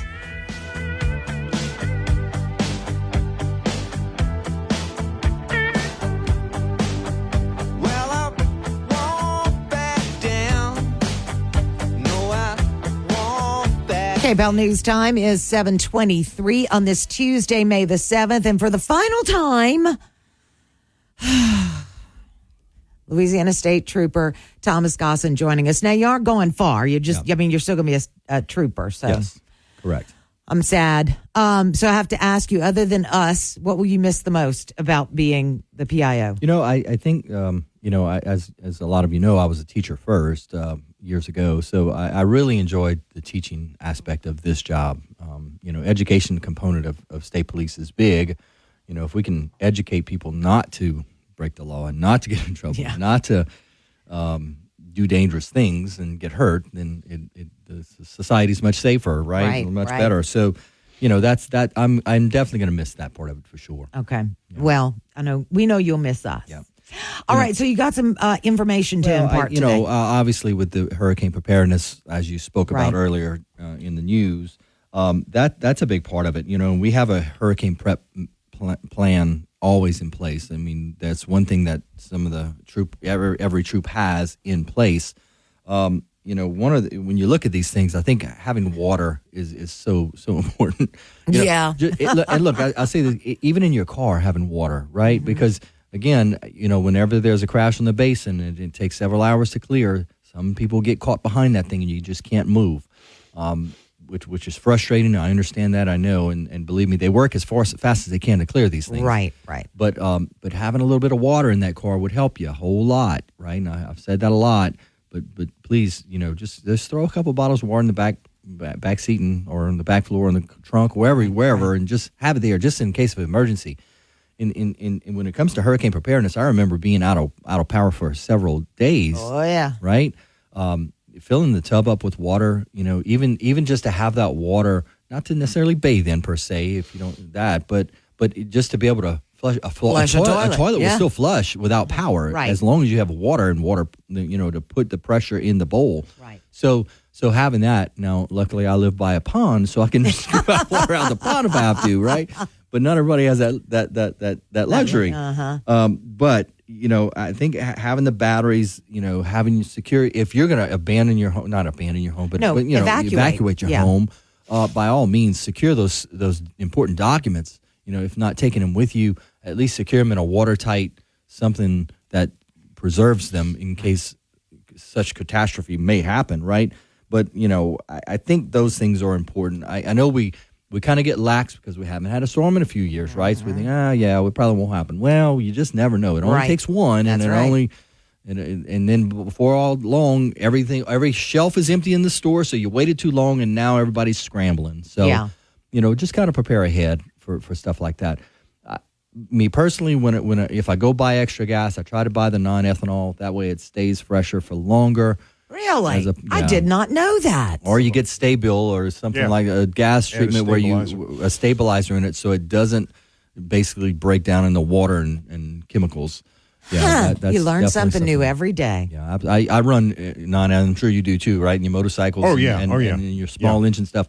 I never put ethanol gas. That's just me, but I think when you're preparing for a storm, to have that on standby for your generator if you have one, things like that is important. Well, and those things, too, aren't just to keep us safe, but if we are prepared on the front end, it saves first responders from having to go out and risk their lives. If you think about fallen power lines, if you think about standing water, all of that sort of thing, it mitigates that. Right. And you talked about power lines. I read something the other day about power lines. If you're driving, power lines fell because we had that not long ago in St. Landry. Yeah, St. Landry's still cleaning up. If you have a power line next to your car, by your car, do you jump out the car? Do you get out? What do you do? Well, there's certain things, and I'm not going to get into it, but the whole point was, if you jump on the ground, you don't want to just walk. You want to shuffle your ground where you're never really leaving the ground. Right? It doesn't cause an arc. I don't know. I'm not an electrician. I don't pretend to be, but it's interesting to find that graphic to see how to escape from a car with a power line, a live power line. I'm going to have to find that one. Well, one of the things also, Trooper, is whether it's a storm or a freeze, the roads are frozen, stay at your doggone house. You don't want to go out and go exploring when the roads are threatening and treacherous. Well, we have that a lot, so much more. We ask people to stay off the roads, especially during a flooding event, something like that, where we're trying to or there's down trees, down power lines, things like that. That is such a frustration, and it is a strain on staffing to have to send people out to help this person who drove through deep water. Yep. Knowing it was water, but you're going to go through it anyway. Things like that it's really frustrating, and especially if you went around a barricade, there's really not too much sympathy you're going to get from the first responder that's going to reply. It might even be a little award that you're going to have to sign, right? So it is a stress on our staffing, which is already stressed. So by all means, heed the warnings, like you said, Mark. Stay home if you don't have to get out. Sure. We're starting to get into that season where those thunderstorms. I think Thursday we were calling for another Thursday evening. I think calling for more thunderstorms.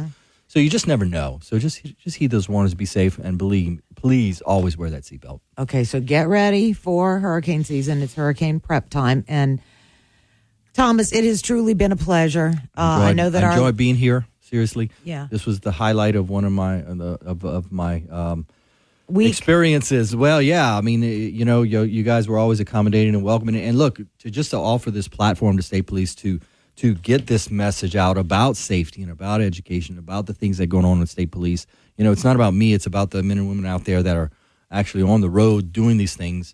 And to allow us the platform to talk about them and to highlight what they do and what we see and things, so people get a better understanding. I think we thank you guys a lot. I've gotten feedback, and you have accomplished your mission, sir. Yeah. Well, and I've gotten feedback as well. I go to different places, and while they don't recognize my face, sometimes, or they hear my name, they'll, I listen to you on KPEL. Yeah. I'm always saying, I'm sorry you have to suffer through that, right? No. Well, we do appreciate your time, and we look forward to getting to know whoever will be replace you. Well, let me tell you this: you won't be replaced. Someone will just step into the position, but we certainly appreciate it. I appreciate it. Thank you all. KPEL News Time, 7:30. This hour brought to you by Matthew James Tax Pros, online at MatthewJames.com. Your 24/7 news source, on air, online, and with the KPEL News app. Now the headlines from the KPEL News Center. Morning. I'm Tracy Wirtz with a look at news on this Tuesday, May 7th. Still no answers after a hearing Monday in Shreveport about the Louisiana congressional maps. USA Today reports that the status conference was held virtually and not open to the public. Attorney General Liz Murrill says it appears they will be headed to the Supreme Court this week. She said she will ask that the map approved by the legislature in January be implemented, or that they honor the map from 2022 that's currently in place. Louisiana Secretary of State Nancy Landry says they must have an answer by May 15th to prepare for the fall elections. In a statement, Attorney General Murrill said the judicial panel is inclined to move that deadline that she says will, quote, create more chaos for the state's congressional election. The Louisiana House is scheduled to vote today on whether to hold a constitutional convention later this month. The bill was amended to protect the homestead exemption, the K-12 funding formula, and that a third party cannot fund the convention. Governor Landry says his motivation to hold the convention is to give lawmakers more flexibility with the budget, so when there's less money to allocate, most of the cuts won't fall on health care and education. A Jeff Davis Parish representative is leading an effort to have certain items removed from the list of SNAP-approved foods. Troy Romero authored a resolution to request a waiver from the federal government to prevent SNAP recipients from using benefits to purchase unhealthy, fatty foods. The purpose is to encourage better eating habits to reduce obesity in the state. Louisiana is one of 3 states that leads the nation, with more than 40% of our population classified as obese. The St. Landry Parish Sheriff's Department has made arrest in connection with a murder in 2020. Evidence collected at the scene and a thorough investigation led to the arrest of Lester Johnson. Officials say they arrived at the home of Joseph Valian to find him face down in the kitchen and his hands bound behind his back. A large safe in the house with $20,000 cash and valuables was missing. Johnson was arrested last week and charged with first-degree murder. Church Point police are looking for a suspect who allegedly poured liquid chemicals on his girlfriend. 23-year-old Dion Compton has active warrants issued for his arrest on domestic abuse charges. According to KLFY, he's been charged previously, as early as 2 weeks ago, with domestic abuse. Anyone with information is asked to call Church Point police. Debris cleanup from April's storms in St. Landry Parish continues through Tuesday of next week. St. Landry Parish President Jesse Bellard says the entire parish was affected and contractors have already been working for 2 weeks to clean up. Governor Landry extended the funding for collection, so any St. Landry Parish resident with debris still in their yard should contact Public Works so they can pick it up. The Department of Children and Family Services is working to finalize plans with federal partners to provide summer nutrition for low-income Louisiana school-age children. The program Sunbucks provides nutritious meals for the children through the EBT grocery buying program. Beginning in June, each eligible child will receive a single payment of $120 for the summer. Sunbucks will automatically be added to most eligible families' assistance, but some may need to apply. It's National Hurricane Preparedness Week, and GOSEP Director Jacques Thibodeau wants to make sure everyone is ready for an active hurricane season. Thibodeau suggests having an emergency fund and supplies ready and having an evacuation plan. The Colorado State University Long Range Forecast indicates the possibility of 23 named storms, 11 hurricanes, with 5 of those likely becoming major hurricanes. That's a look at your news. I'm Tracy Wirtz. Partly to mostly cloudy skies across Acadiana here today, with temperatures getting to about 88 degrees this afternoon. Winds will be from the south at 10 to 15 miles an hour, with wind gusts between about 20 and 25. Overnight lows going to remain in the mid-70s tonight. A very similar forecast coming up again for tomorrow.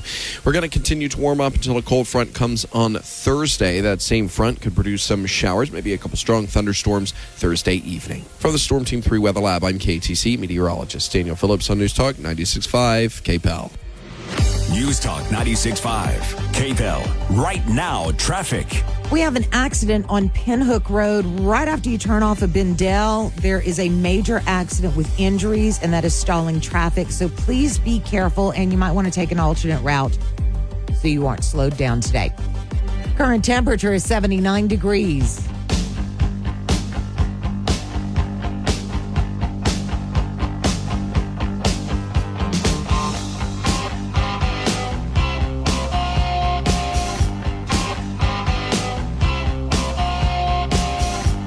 KPEL News Time is 7:40 on this Tuesday morning. Tracy Wirtz, Mark Pope joining you, and it's time for Real Talk about real estate with Walter Campbell and Deborah Pierce with Keller Williams Realty. And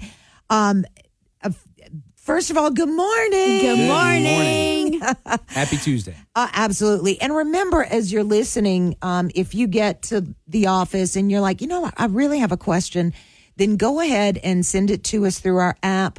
If you have a question while we're on, they'd be happy to answer those. But they really would like to know what you want to know about real estate and the nitty gritty. And it can be daunting and it can be confusing and all of those things. And that's one of the reasons that Deborah and Walter join us each week, to make it less so. Maybe you are looking at buying. Maybe you're looking at selling. Maybe you're looking at invest. There's just a wide range of topics that fall under real estate.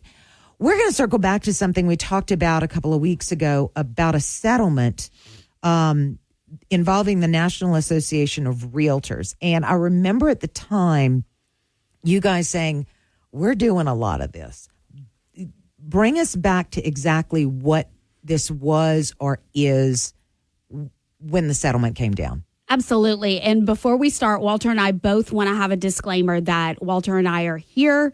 We are not speaking on behalf of a national association, our local association, the leadership of Keller Williams, or any other brokerage in Acadiana. We are speaking as Deborah Pierce and Walter Campbell, licensed realtors. Okay. Got it. Yes.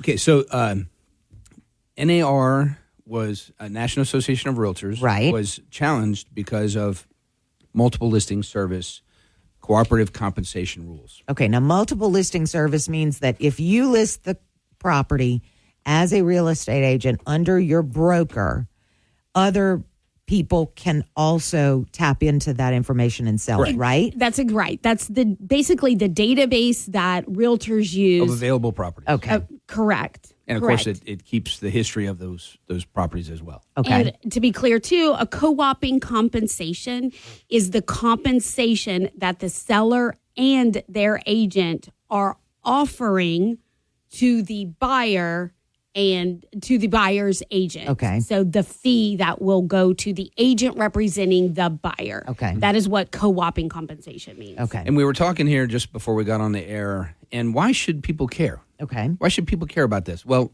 on average, every 7 years, people buy or sell a house. Wow. Yeah, we're in and out of our houses about every 7 years. Okay. And which means I have to sell my house. No, I'm kidding. I'm kidding. And so this is important because the rules in real estate will change from time to time. And this is in my opinion, it's going to affect agents, buyers and sellers a little differently. That's all. Okay. So it's up to us as the professionals in the industry, in the profession, I'll just call it a profession, to educate our buyers and sellers on what's coming up. So in July, we're going to, right now we're turning off, in the multiple listing service, we're turning off the field that says compensation to cooperating broker X%. Okay. We're turning that off because we can no longer use the multiple listing service as a way to advertise the cooperating commission. Okay, got it. So the seller will have their listing agent, they will list the property, and I, as a buyer's agent, would need to communicate with the listing agent to say, is your seller paying a fee, okay, a real estate fee, and how much is that fee? Mm-hmm. And then additionally, NAR's rules, the changes, are going to require, just like a seller has an exclusive agreement with the listing agent to list and sell their home, right?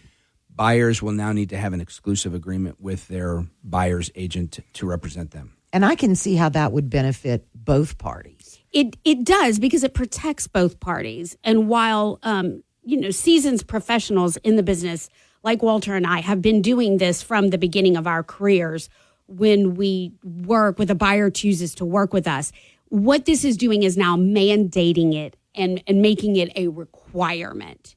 So starting in July, and we believe our board will implement it in August, correct? Well, there is a rule that comes into effect August 17th. Okay. And to be proactive, our board of realtors, the Realtor Association of Acadiana, is implementing it August 1st. Okay. All right.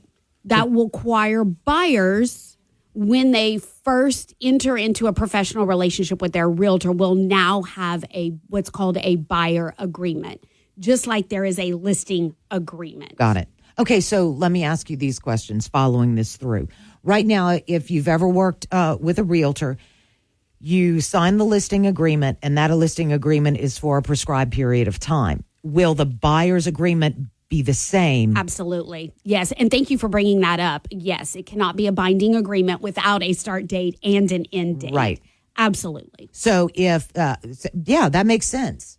That makes perfect sense. And why do you think this had to be settled? I'm trying to find where this came from, or do you know? Well, the original lawsuit came out of the state of Missouri, and a group of homeowners got together saying it was not disclosed to them that part of the fee that they were paying for the agents to represent them went to the agent who represented their buyer. Okay. Now, we are different in the state of Louisiana. Our mandated listing agreement, which is what we use when we decide to work with a seller and a seller decides to work with us, already discloses that.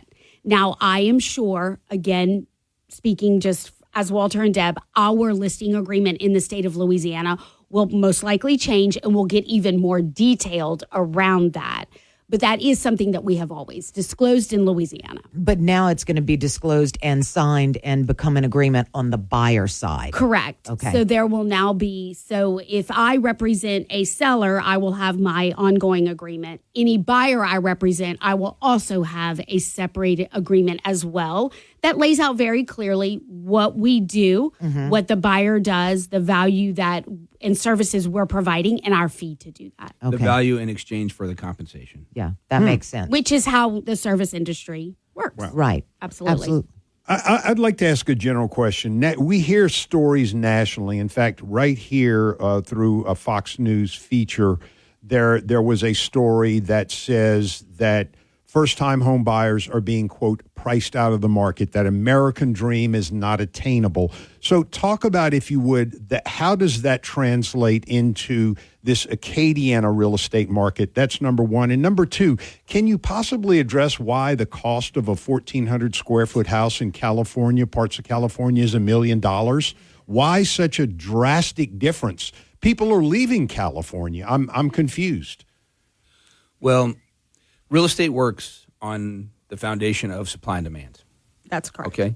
And so in California, clearly, the demand is way higher that allows the sellers to sell them for much more. I have a cousin who lives in San Jose, California.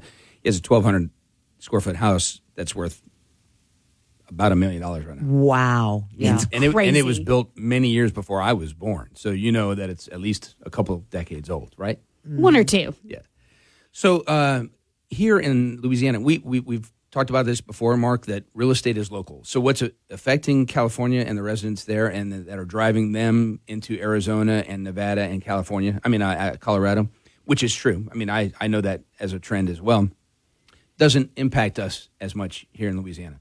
They have in one city in California way more people in that city than we have in the whole state of Louisiana. Right. So keep in mind, we only have 5 million people in the state of Louisiana. Less than 5 million. Yeah. So everything that affects the biggest cities in America, they don't even impact us. And speaking of that, Louisiana is typically a trailing state. So any trends, we very closely watch trends in other states. When Nevada had its big boom 15 years ago, it didn't trickle down to Louisiana, right? California's roller coaster of values that caused the federal government to bail out these banks in 2008 and 9 doesn't affect us here in any similar fashion than California. So while we do feel like here in the Acadiana area in our parishes that real estate, the prices are increasing, remember we talked about last week, we're still one of the most affordable places to buy a home in the whole entire country. We still have plenty of space. And like Walter said, because we're a lagging state, and what we mean by that is we're not at the beginning of any trend. We don't have the high highs, but we also don't have the low lows. We tend to stay much more balanced, which is actually good for Louisiana. Yeah, buyers and sellers, I would Absolutely, think. buyers and sellers. Yeah, because you can plan ahead. If you're buying, you can say, okay, well, this is my budget. It may take me a year or two to get there, and conversely, if you're a seller. And we can track consistently that homes on average, remember this is an average, appreciate in Louisiana about 4%. And so annually per year? Yes. And so because of that, that allows us to have a much more stable home market, which is good for all of us. I like stability. Yeah, no kidding. Yeah. And look, we went over some statistics last week, and you know, if you look at different multiple listing service areas, those are different geographic areas around Lafayette and Acadiana. Some are going to be more expensive than others. So if you're a first-time home buyer, maybe you can't live in the center of Lafayette, for example. Maybe you should move to Rayne or to Doosan or to Carencro or to another town where the prices. I mean, I don't know if you guys remember Wilson Viator, but he was the mayor of Youngsville for many years. Yeah. And during his tenure, Youngsville hit the national map as the fastest growing city in America. I remember that. I will tell you, before it hit the map as the fastest growing city in America, it was very affordable. But when you have the mass influx of people, I asked Wilson Viator, I said, Wilson, where are these people coming from? He said, from everywhere around here, because they want to live in Youngsville. And if you talk to the current, Ken Ritter, the current mayor, it's still going on 20 years later. It's amazing to me. And again, we go back to what you said at the beginning, supply and demand. And the prices in Youngsville reflect it. Second to the center of Lafayette, I'm talking River Ranch and a bunch of other areas around, Youngsville is number 2. No kidding. Yep. Yeah, we talked about that last week. Yes. So absolutely. Yes. And we can readdress any of those stats that would be important to the real. Please ask us. We are very interested. Audience. We're hungry to know what's important to you and that the things that you care about. Yeah. What do you want to know about real estate in Lafayette, in Acadiana? You have questions about the whole process. Walter and Deb really are experts in their field, and they can answer those questions. You can hop on our app, submit a question. You can always call in if you want to do that, 337-232-1542. They want to know what you in Lafayette want to know. Now, we have about a minute and a half left. I want to ask this. As you guys look at the market, and I'm tossing this at them kind of as a curveball, and it might be something that we visit next week. When you look at Broussard, when you look at Youngsville, what area do you guys see as up and coming? Like this is going to be an area to watch. I'm already watching them. Yeah? Oh, yeah. All of the other, you go first, Deb. So all of the other, we're probably going to say the exact same thing. We really are keeping an eye on the outlying areas right outside of Lafayette proper. The most homes in our area are still sold in Lafayette, right? Even more so than Youngsville. So Lafayette still sells the most houses. So we're keeping a high eye on what the Maurice area is doing, right over adjacent the parish. to, yeah. Exactly. Especially now that they got a lot of their infrastructure. They took care of that, so they're ready. We're watching businesses go in there. We're in Karen Crow, in Dusong. We can talk more about that also. No, that'd be How great. about Acadia Parish? How about rain? Yeah. Rain's blowing up. It sure is. Well, we're going to continue this discussion because I think that it's something that folks would be interested in, especially first-time home buyers who want to be owning their first home. Walter Campbell, Deborah Pierce, thank you so much. KPEL News Time, 7:54. This Fox Business Report is brought to you by Walter Campbell and Deborah Pierce of Keller Williams Realty. For all of your commercial property needs, reach out to Walter and Deborah today. I'm Susan Lee, and this is the Fox Business Report. Walt Disney shares are lower, even though its earnings top forecast. Its paid core subscribers to its Disney Plus streaming service came in better than predicted, and it raised expectations for the year. Its streaming unit lost $18 million in the quarter. That's an improvement from a $659 million loss a year ago. Disney says it's on track to make money from streaming in the quarter that ends in September. Crocs, the shoe company, reported an upbeat quarter. Palantir Technologies' earnings were better than forecast, though the stock's losing ground. Boeing shares also lower. The FAA is investigating whether its 787 Dreamliner jets were properly inspected. BP's earnings softened, reflecting lower oil and gas prices. That's your Fox Business Report. I'm Ginny Cosola. Invested in you. You can host the best backyard barbecue when you find a professional on Angie to make your backyard the best around. Connect with skilled professionals to get all your home projects done well. Inside to outside, repairs to renovations. Get started on the Angie app or visit Angie.com today. You can do this when you Angie. News Talk 96.5 KPEL, Breaux Bridge, Lafayette. A stormy day in court. I'm Dave Anthony, Fox News. When former President Trump's trial resumes, it's expected the adult film star at the heart of the hush money case will take the stand. Fox's Eric Shawn outside the court in New York. The next witness in the Trump trial will be Stormy Daniels. She is expected to testify, of course, about getting paid off, according to her claim, by Michael Cohen to keep her alleged affair with the former president secret so that it would not affect the 2016 presidential election, and Mr. Trump's presidential candidacy would not be hurt if the allegations of that affair, that alleged one-night stand, was made public. The former president is charged with falsifying records, reimbursing his then lawyer, Cohen. The former president has over and over called the case a witch hunt, political persecution. Yet another clash on another campus. That's this morning at the University of Chicago as police face off with those pro-Palestinian protesters. There was a similar scene at MIT in Cambridge, Massachusetts. Protesters are ignoring President Biden's pleas last week to protest peacefully. The remarks where he backed a right to free speech, but not to cause chaos. And that's what we continue to see at MIT, where authorities did successfully clear out an encampment on campus, only to have it reoccupied hours later by protesters.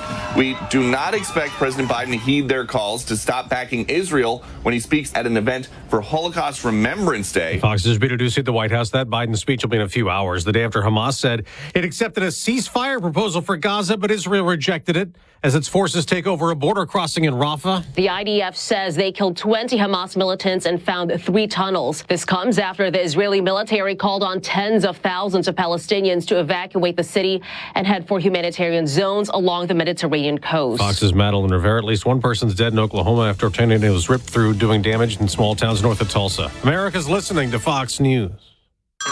Hey everyone, it's Ted from Consumer Cellular, the guy in the orange sweater, and this is your wake-up call. If you're paying too much for wireless service, you don't have to keep having that nightmare. Consumer Cellular has the same fast, reliable coverage as the leading carriers for less. And for a limited time, new customers receive their second month free when they sign up and use promo code MONTHFREE by May 31st. So why keep spending more than you have to? Seriously, wake up and call 1-888-FREEDOM or visit consumercellular.com. Taxes, fees, and other third-party charges will apply. See website for additional details. Progressive presents 10 things on a food truck owner's to-do list that are harder than getting a commercial auto insurance quote. Stocking the fridge, prepping the stations, finding employees that get along well, finding employees that actually do their job. Looking at you, Gary. Balancing the books, balancing the flavors, having a fresh menu and fresh produce and fresh meat, but never a fresh mouth. But the easiest thing on a small business owner's to-do list? Seeing if you can save on commercial auto insurance. Get a quote in as little as 7 minutes at progressivecommercial.com. Progressive Casualty Insurance Company and affiliates. Coverage subject to policy terms. Your 24/7 news source, on air, online, and with the Cape Hill News app. Now the headlines from the Cape Hill News Center. Good morning. I'm Tracy Wertz with a look at news on this Tuesday, May 7th. Still no answers after a hearing Monday in Shreveport about the Louisiana congressional maps. USA Today reports that the status conference was held virtually and not open to the public. Attorney General Liz Murrill says it appears they will be headed to the Supreme Court this week. She said she will ask that the map approved by the legislature in January be implemented, or that they honor the map from 2022 that's currently in place. Louisiana Secretary of State Nancy Landry says they must have an answer by May 15th to prepare for the fall elections. In a statement, Attorney General Murrill said the judicial panel is inclined to move that deadline that she says will, quote, create more chaos for the state's congressional election. The Louisiana House is scheduled to vote today on whether to hold a constitutional convention later this month. The bill was amended to protect the homestead exemption, the K-12 funding formula, and that a third party cannot fund the convention. Governor Landry says his motivation to hold the convention is to give lawmakers more flexibility with the budget, so when there's less money to allocate, most of the cuts won't fall on health care and education. A Jeff Davis Parish representative is leading an effort to have certain items removed from the list of SNAP-approved foods. Troy Romero authored a resolution to request a waiver from the federal government to prevent SNAP recipients from using benefits to purchase unhealthy, fatty foods. The purpose is to encourage better eating habits to reduce obesity in the state. Louisiana is one of 3 states that leads the nation, with more than 40% of our population classified as obese. The St. Landry Parish Sheriff's Department has made arrest in connection with a murder in 2020. Evidence collected at the scene and a thorough investigation led to the arrest of Lester Johnson. Officials say they arrived at the home of Joseph Valian to find him face down in the kitchen and his hands bound behind his back.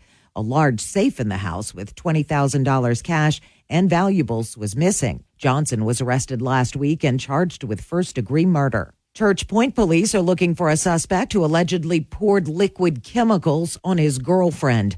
23-year-old Dion Compton has active warrants issued for his arrest on domestic abuse charges. According to KLFY, he's been charged previously, as early as 2 weeks ago, with domestic abuse. Anyone with information is asked to call Church Point police. Debris cleanup from April's storms in St. Landry Parish continues through Tuesday of next week. St. Landry Parish President Jesse Bellard says the entire parish was affected and contractors have already been working for 2 weeks to clean up. Governor Landry extended the funding for collection, so any St. Landry Parish resident with debris still in their yard should contact Public Works so they can pick it up. That's a look at your news. I'm Tracy Wertz. Partly to mostly cloudy skies across Acadiana here today, with temperatures getting to about 88 degrees this afternoon. Winds will be from the south at 10 to 15 miles an hour, with wind gusts between about 20 and 25. Overnight lows going to remain in the mid-70s tonight. A very similar forecast coming up again for tomorrow. We're going to continue to warm up until a cold front comes on Thursday. That same front could produce some showers, maybe a couple strong thunderstorms Thursday evening. From the Storm Team 3 Weather Lab, I'm KTC meteorologist Daniel Phillips on News Talk 96.5 KPEL. News Talk 96.5 KPEL. Right now, traffic. Still working that major accident on West Pinhook right near Bendel, between Bendel and Marjorie. Be careful in that area. And just popping up an accident on North Buchanan, where North Buchanan turns into North Pierce. So be careful in that area as well. Current temperature 80 degrees.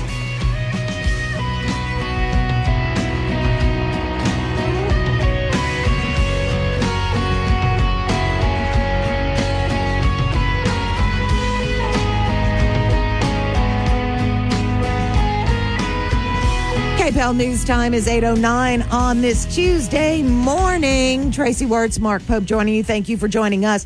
And we continue our real talk about real estate with Randy Olson with Prime Title. Good morning, Randy. Good morning, Tracy. You doing good this morning? I'm doing fine. Yeah, it's hot. Already. He's got a hot topic, though. He does. You know I'm what? primed for this one, Randy. No, look at it. Great, I love it. But I I'm love it. bummed. I need to find the rim shot. Okay, so we are going to talk today about titles and what exactly is a title, and can you have your house stolen from you? We've heard a lot about it. Is it factual? Well, Randy, you know what? He knows this stuff, kinda, huh? I say that tongue in cheek. Yeah, I've been doing it a long time, so yes, absolutely. Okay, so let's talk about a title first. Yeah, let's talk that first because let's get the basics out the way. Okay. What is a title? Just last week, a young man bought a piece of property, and we were walking out, and he says, "When will I get my title?" And I have to tell him, and I tell it all the time, that it's not like your car title. Okay. It is not a piece of paper that the government produces for like a car title. The title document, there is a document, and when you buy a piece of property, it's typically called a cash sale. And that is really your deed. That's your proof of ownership. Okay. And it gets recorded at the courthouse. However, there are multiple different kinds of documents that can convey ownership. Some examples are a donation. Obviously, you receive it by donation. That's your deed. Okay. An act of transfer. Sometimes people will transfer from one entity, like company to another company. Act of transfer. A judgment of possession. When you inherit property. That's succession. You've heard succession, yes. probably. When somebody passes, the way to transfer ownership of their property is through a succession in Louisiana. And so the final document that's recorded that provides you with ownership is a judgment of possession. There are other foreclosure sales. Mm-hmm. That's your deed. If you go to a share sale and you buy a piece of property at foreclosure, that's your proof. So there's multiple ways to show or prove that you're the owner, and that's the document you have to have. Okay, so you use the word deed. Are title and deed used interchangeably, or are they two different things? Yes. They're, in other states, they'll call the document a warranty deed or a special warranty deed. That's other states. In Louisiana, you'll see called a cash sale. Okay. And that cash sale and deed are basically synonymous with each other. That makes sense. So what sort of information is on the title other than your name and maybe your social security number, and why is that important? Well, yeah, you got to know what you own. So we have to we make sure that on the deed or on the cash sale there is the full names of the parties. We typically go with the last four digits of their social security numbers, so we can distinguish from one, Thibodeau to another Thibodeau kind of thing. And then the legal description of the property is included, and that's critical. And so that's one of the biggest issues that we have to verify as lawyers, is the legal description is accurate, and then the purchase price is on there. Then it typically is witnessed and notarized. Okay. And so it's typically 1 to 2 page document is your typical cash sale. Yeah, well, yeah, but you still have to sign like a War and Peace if you go to buy a house, right? Well, when you're borrowing money, it's usually when you're borrowing money that you sign the War and Peace. I gotcha. Yeah, Okay. A cash sale, when you're paying cash, usually pretty 10, 15 minutes, you're done. Yeah. It's not that difficult. One of the things I wanted to point out before we get into the hot topic of the day, as Mark said, is when you say title or deed, that's your document. But how do you know you have good title? And that's where lawyers come in. Okay. That's why you have to have an attorney. When we do a closing, I may have mentioned this before, the only thing that an attorney has to do in connection with a closing is to examine title. That has to be done by a lawyer. So when you buy a piece of property, you want that lawyer to examine your title, and you want to get something from that lawyer to prove that you have good, clear title. So and that means no lien. But what does a good, clear title look like? And that's a great question. It means that all the different owners in the past have signed appropriately. It means that there are no liens or other encumbrances on the property that you're not expecting or know about. It can be a mortgage, a judgment, a tax lien. It can be a pipeline right-of-way running right across the middle of the property that you didn't know about, that therefore you can't build on, and therefore it makes your property basically worthless to you. There's a myriad of things that we're looking for as title attorneys. And so it's very important that you know the person and have an experienced attorney that knows what they're doing. So I have two questions. First of all, how difficult is it to overcome any issues in title that you find? It can range. It can be very, very difficult, very easy. Most of the time, it's easy. We have to contact somebody and get them sign a document to cure the problem. Sometimes it was a mortgage that never got canceled, but it got paid, but never got canceled. Right. There's two steps. Paying is one thing, and then recording a document at the courthouse canceling is another. That means canceling basically just says they paid it off and the lien goes away. Okay. The lien is the key for me as a title attorney. I want to make sure that the lien on my person's property is not there anymore, or I will take care of it. So most of the time, the people that are selling have a mortgage on their property. Right. They owe money. So part of our responsibilities as a title attorney is to collect from the seller out of their sales proceeds the payoff of the loan. We contact the lender directly. We get a payoff as of the day they're going to get the money. Like if we close on a Thursday, we'll FedEx it out, FedEx a check or wire, and so they have it by Friday. Because if you know anything about mortgages and loans, daily the payoff amount changes. Point. It does. Interest is daily, so we have to calculate to that day. Okay, so is there a way? Let's say I own a house. I'm like, oh gosh, I think I had clear title, but I want to make sure. Is there a way for a regular person to check that? Not really. Okay. You could make sure that everything at the courthouse is still in your name through the tax assessor and that kind of thing. But as far as to truly check title, unless you know how to go back and research and understand it, it would be difficult for the ordinary person to do that. And my question was right along those lines, Tracy. Specifically, my situation, we paid off our home early. So the chances are that mortgage has not been removed from our title in the Lafayette Parish Courthouse.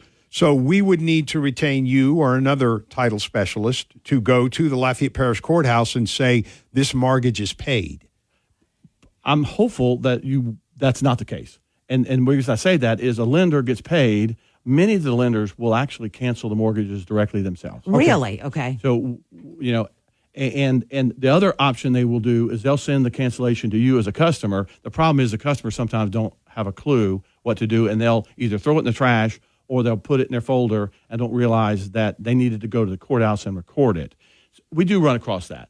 Now, so you could contact me or contact the lender for another cancellation of that mortgage if your situation. So if you were interested, Mark, you could go to the courthouse yourself and they're usually very good people to help you and run it and see if that mortgage was canceled. Gotcha. Oh, Mark, that was a great question. I didn't even think about that because, people do pay off their houses. I have a few friends who, and I'm kind of jealous, truth be told, who are going to be paying off their houses in a couple of years. And, so there's a lot of folks who fall into that age group that they're going to do that same thing. So that was a fabulous question. I'm going to go see Louis Perrette and his great staff at the Lafayette Parish Courthouse because you are correct. They are very, very helpful. Yeah. All right. So that brings us to, as Mark called it, the hot topic of the day. We hear, the commercials for this insurance or these policies that will protect the titles to our property. Is that can somebody come in and steal my house? No. Oh, okay. The short answer. Okay. I even went online yesterday and I got a consumer alert from the Maryland Attorney General's about title lock and this whole issue. And he says, do you need it? The answer is no. Oh. Okay. Now, can it cause you a problem? Absolutely. There's fraud out there. We talked about fraud a few weeks ago. Yes. And this is out there. So it is something everybody needs to be aware of it. Maybe make sure you can contact the tax assessor or the clerk if you wanted to check on making sure nothing's been filed. These companies that are promoting this, it's all about them checking to see if anything's been filed. Basically, it's after somebody has taken your property. They're not going to stop somebody from, quote, taking it. And what they mean by taking it. Yeah, that's where did this come from, obviously? It comes from forgery. It comes from people preparing a document that looks real. The sellers were Mr. and Ms. Thibodeau, and it looks like they signed a cash sale to another party, and sale price, witnesses, signatures, notary, all look legit. And it's not. Okay, so let's say they do that and they go file it. So what happens? Well, at that point, the tax collector is not going to know it's a forgery. Right. So from the title's perspective, it would appear that the title has been transferred, right? Mm-hmm. But they can't take your property if you didn't sell it and you didn't get the money. Now, you'd have to undo this, okay? And that will be a hassle, potentially. Right. But my point is that they can't, you're not going to lose your property. So they can cause you a headache, a big headache. Yeah, they can. So that's I think the where the things like the title lock and so forth come in. They can't just show up at your house and kick you out of your property or steal it. Right. Well, they can't do it, and they couldn't do it whether you have title lock or not. It's just that, like, if you went to go sell your property, that deed's going to show up. That's going to cause you a problem. You're going to have to get something to undo that legally. Okay. And so that's where the problem. Well, what if they try to go get loans against it or something like that? That's on them. I mean, would it fall back on you? Well, it would fall back on the lender who loaned the money, and then the title company who approved it. Like my staff, we've talked about this at our weekly meeting, about being very, very careful about making sure that all the deeds have been done right, especially if we see something that's a little unusual. They really prey on out-of-state owners and raw land that doesn't have a mortgage on it. And so that's kind of that's a red flag for us. So we're looking. We're at this point we deal with people that contact us to sell property, and they're not local, which happens all the time. Right. And they're going to sign. They're not coming in for closing.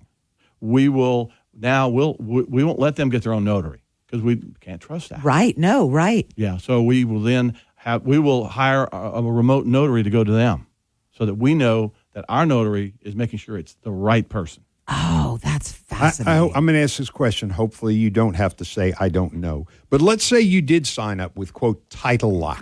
Title Lock is going to monitor your title. This is my understanding. Correct me if I'm wrong. Monitor your title in the whatever, the Montgomery County Courthouse, the Lafayette Parish Courthouse. How do they actually monitor that to find out, to see that there is tampering going on with your title? Well, the only way I don't know exactly, but I can only guess that they have people within their staffs that will run the records at the courthouse like I do online, and just run the names and see if there's real quickly. You can do it fairly quickly. Run the names, and just see if there's anything showing up. Gotcha. So what I'm hearing is, Mark and I can run a scam. We can draw up a fake cash sale, and we can put all the signatures. But it has to go through a title attorney to get to the courthouse, or no? They could go to the courthouse, they can file it, and it's there. Yes, they can. And in today's world, you can record electronically. You don't even have to go to the courthouse. Okay. So I may not know that that's been done on my property, but in order for me to sell my property, there has to be that transfer of title if there's a loan, especially a mortgage involved, and that's where they would catch it. Yes, when you sell it, the buyer, whether they're paying cash or borrowing, should check title always, in my opinion. And some people, if you're paying cash, you have a choice. You don't have to do it. Right. If you don't want to spend the extra money for a title exam, you have the right to do that. And some people do that. I don't think it's smart, but that's my opinion. Yeah. But so the person checking title will run across this fraudulent sale and like, time out. Yeah. We got to deal with this. And first of all, see if it's them, and they'll say, "What are you talking about?" And then we go from there. Wow, that is, and it's amazing that we have come that far, and that things are happening this way. And the only reason, because you always ask the question, why? Like, why would they do that if they can't steal your property? But it would be, I would think, to get loans against it. That is actually what they would do. They would try to get title, and they would contact a lender and go through the process and give them information and try to get a loan that way, or try to sell it. Mainly, I think it's more to the sale side than the loan side. Oh yeah. The seller they would find a buyer. They'd say, "Hey, I got this property for sale. I'm Mr. and Miss Thibodeau." Yeah, and it's They'd a cash list it with sale, agents. so They list it with an agent sometimes, and the agents don't know they're fraud. Wow. That happens, and it's happened here. Wow. So these fraudsters can create havoc and grief in your life. In this paper, this white paper that you brought in, research by the Maryland Attorney General. So it seems like it's a cost-benefit analysis. Do you need LifeLock or a similar service? And this gentleman or lady says no. So if you look at the cost, what is the cost of this LifeLock versus the benefit? So it doesn't justify having to buy this technological insurance policy, if you will, which is commonly called LifeLock. Right, and you know their opinion, or Title mine, Lock, and mine, Title Lock, yeah. First of all, it says it's not insurance. It's not regulated by the Commission of Insurance. It's not insurance. Right, it call itself insurance. Right, it's not. It's just a contract. Seems like they're trying to scare you. Watching those ads, it's like, oh, absolutely, you could lose your property. Yeah, you know that's how advertisers work. That's one of the things they look at is to scare you into doing this. Right. So what? As I listen through this, and what I'm hearing is that as a property owner, it could cause me headaches, but in terms of exposure, I wouldn't have any. Is that right? That's correct. That's correct. Now, the person who's exposed is if you go to a closing and it actually goes to a closing itself. That's where they're trying to get the money. Is they pretend they're the owners of the property. The title attorney doesn't realize it's a forgery, and so they deal with this person, this fraudster. Right. And this buyer brings their money, and the title attorney sends the money to the fraudster. No, that's where they lose their money. Okay. Got it. And so either the buyer's out or the title attorney is responsible for not doing their job. That's why it's very important that we are very careful as title attorneys.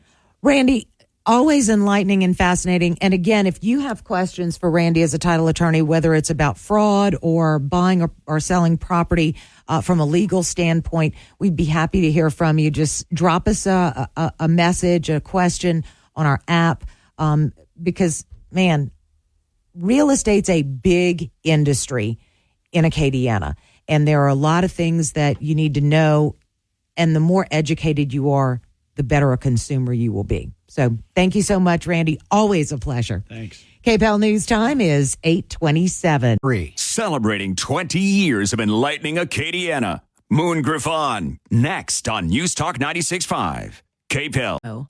KPEL covers Acadiana with Lowry's Printing and Copying.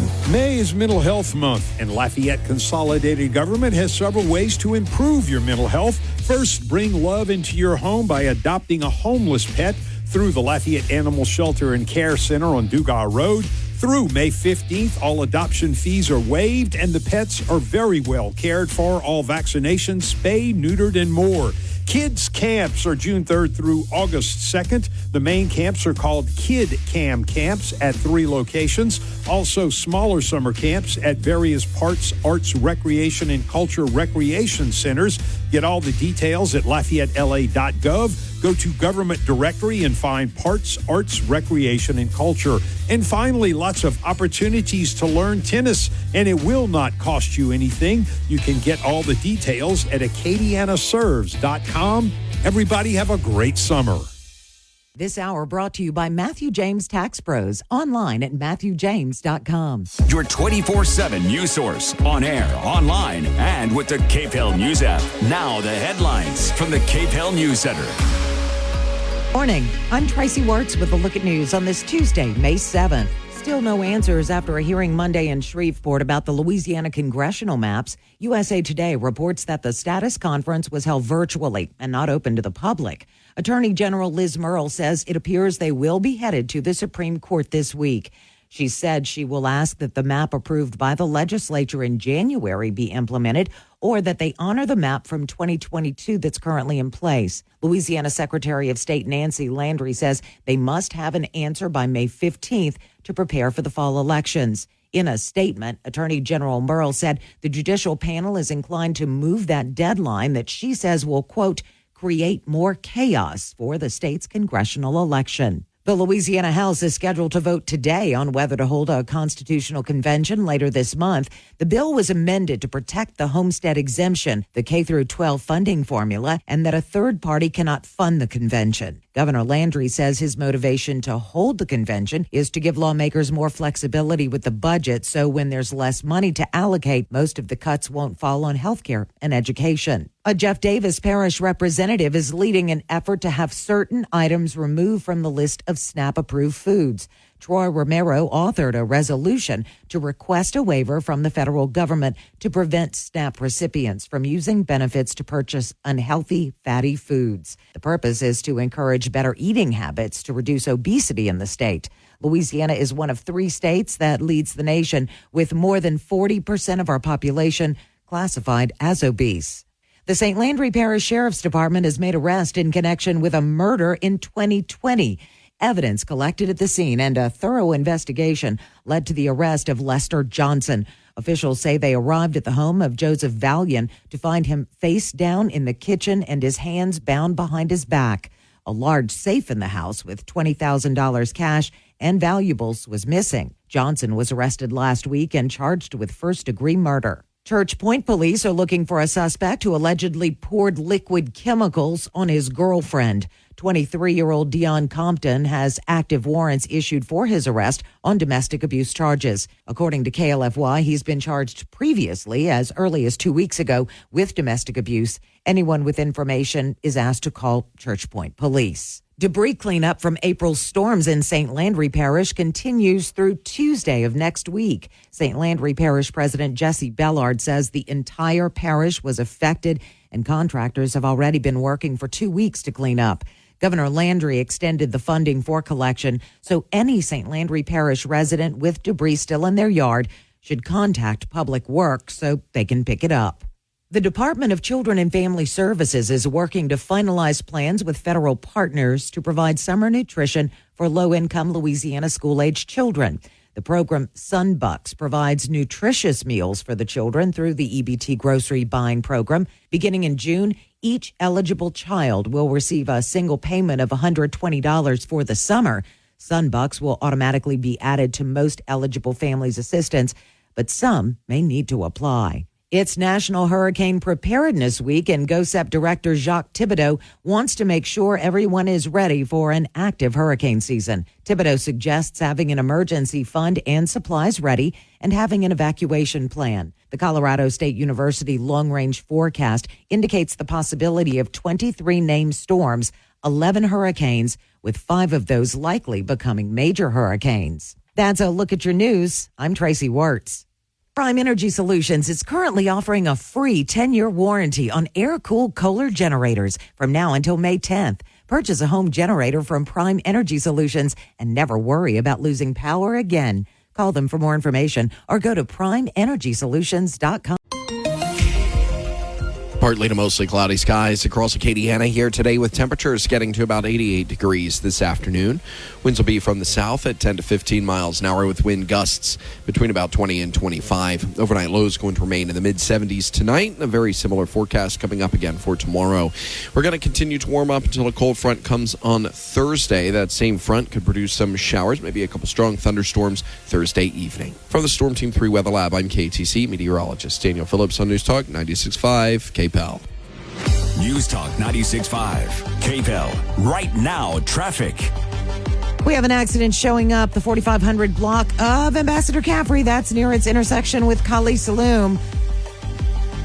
We have another accident, 3100 block of U.S. Highway 90 East, and still showing that accident with injuries, that major accident, West Pinhook at West Marjorie, which is between Bendel and Marjorie. So be careful in all those areas. Current temperature is 80 degrees.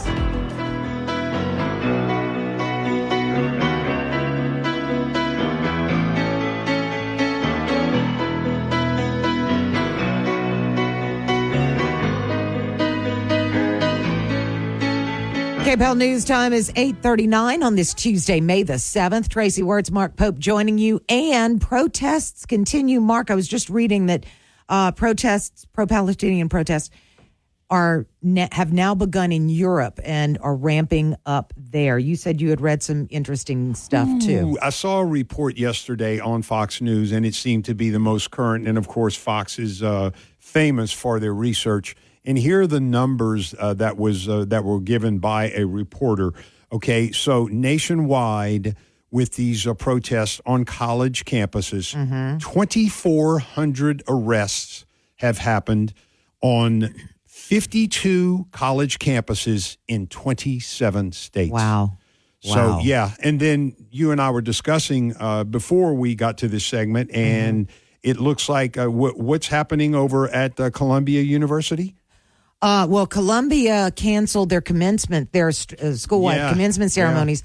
But at MIT, I believe it was yesterday, some protesters tore down a fence that was there to, I don't know if it was protect. Hold on just a second. I want to make sure that I'm using the right terminology. Pro-Palestinian protesters who had been blocked by police from accessing the encampment at MIT broke through the fencing there.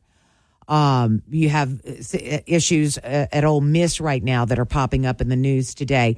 Found an interesting article on U.S. News, and it's essentially a what to know before you protest for students. And some of the key takeaways, according to U.S. News, public schools, but not private ones, are bound by the First Amendment. So if it's a private school, like a Tulane, right? Isn't Tulane private? Yes, it is. Okay. They aren't bound by the First Amendment to allow you to protest.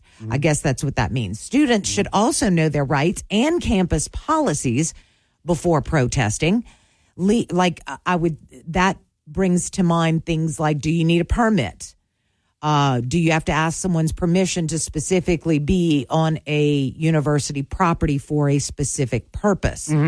Also, legal or institutional consequences can occur if laws or campus policies are violated. So those are the things to know. And we've had this discussion on and off over the last week and a half or so, and it's frustrating and to a large degree infuriating when people stand on the First Amendment, but that they don't understand that there are legalities that are involved. True. And a protest, fine. You want to have your signs, you want to do your little chants, fine. Knock yourself out. It's your First Amendment rights. But in places like you just referenced MIT and at Columbia University, an Ivy League school, and it seems like most of the Ivy League universities are participating in these protests. It is violent on the campus of Columbia University. Right. They're breaking windows. They're overtaking buildings. They're actually holding hostages. And that is not First Amendment. You're crossing over a line. And so you're right. Tulane had protests that made the news to a lesser degree, a smaller protest, and hopefully they were peaceful, happened on the Loyola campus, another private university in New Orleans. LSU had one of their public. They had it on the steps last week of the student union. So a lot of these bigger schools are getting the attention simply, as you said, because of the violence that, or destruction, if you will, that is accompanying some of this. Right. And again, it's imperative for students to understand, yes, you do have First Amendment rights. It's not you do have First Amendment rights, but that's not just, I can go stand anywhere, I can hold a sign, I can do what I need to do. There are definitions, there are boundaries to that. It's to peaceably assemble. It's not on private property. Correct. And I mean, so it's really important that you understand that. And as is pointed out in this article, legal or institutional consequences can occur if laws or campus policies are violated. You have the incident where you had a member of a fraternity that basically got thrown out for his participation in a protest. I don't know all the details. It may have gone beyond just standing there and holding a sign. So there are consequences to doing things improperly or inappropriately. Yes. And another thing that we have not addressed while we're on this topic is that these quote I've heard it called pro-Hamas, or if you will, pro-Palestinian protests. Threats are being made to Jewish students. Yes. Think about what we just said a few minutes ago, Tracy. They're canceling the graduation service at Columbia University. Really? These students have worked hard for 4 years, some for 6 and 8 years on their master's and PhD degrees, and their graduation is being canceled. Let me also say this. I think it's massive groupthink as to why we have all these protests going on. And I'm basing this on listening to these protesters give their justification for these protests. Okay, so the Palestinians, Hamas, a group which basically governs Palestine, the West Bank, those areas which would they say are in Israel. And so they went in and they killed brutally 1,400 Israelis. So free Palestine so they can do this with no consequences? I mean, it's like when our World Trade Center was attacked. We responded.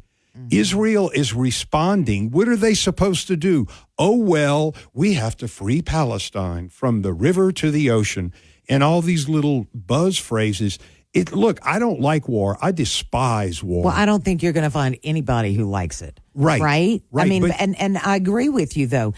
It's like when a few Saturdays ago when Hamas launched that rocket attack on Israel, and most of the world powers said, just hold on, just be patient, stand down. And the question was posed, if that type of attack had happened on America, would we stand down? Right.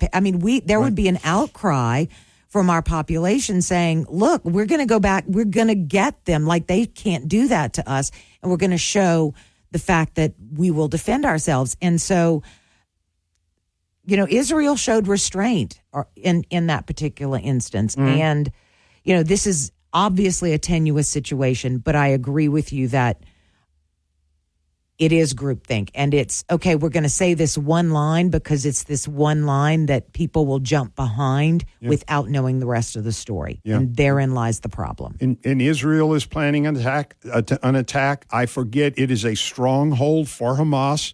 I forget the area in either the Gaza Strip or the West Bank. I forget the exact name of the location. They are evacuating the occupants there, and they are moving them to a safe territory before they begin this ground attack. So there is, and I've heard that Israel is focused on precision strikes and minimizing the collateral damage. You don't want to see private citizens, die from collateral damage of war. So it's just a very, very messy situation.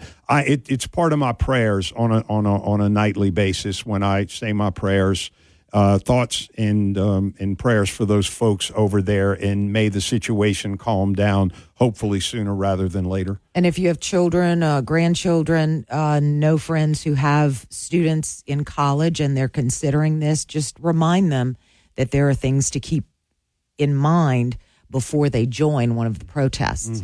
KPEL News Time, 8:48. Partly to mostly cloudy skies across Acadiana today. Highs get to about 88 degrees with a heat index in the low 90s. Winds from the south at 10 to 15 miles an hour. Overnight lows are going to run in the mid-70s out there tonight. And the same kind of forecast coming up again for tomorrow. A front's coming through Thursday late afternoon into the evening, with showers and thunderstorms possible during the second half of the day Thursday and into the early morning hours of Friday.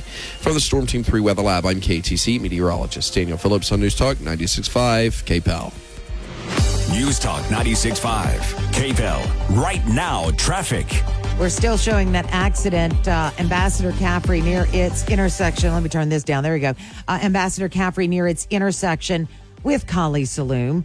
Also, the 3100 block of U.S. Highway 90 East, and that is near Garber Road.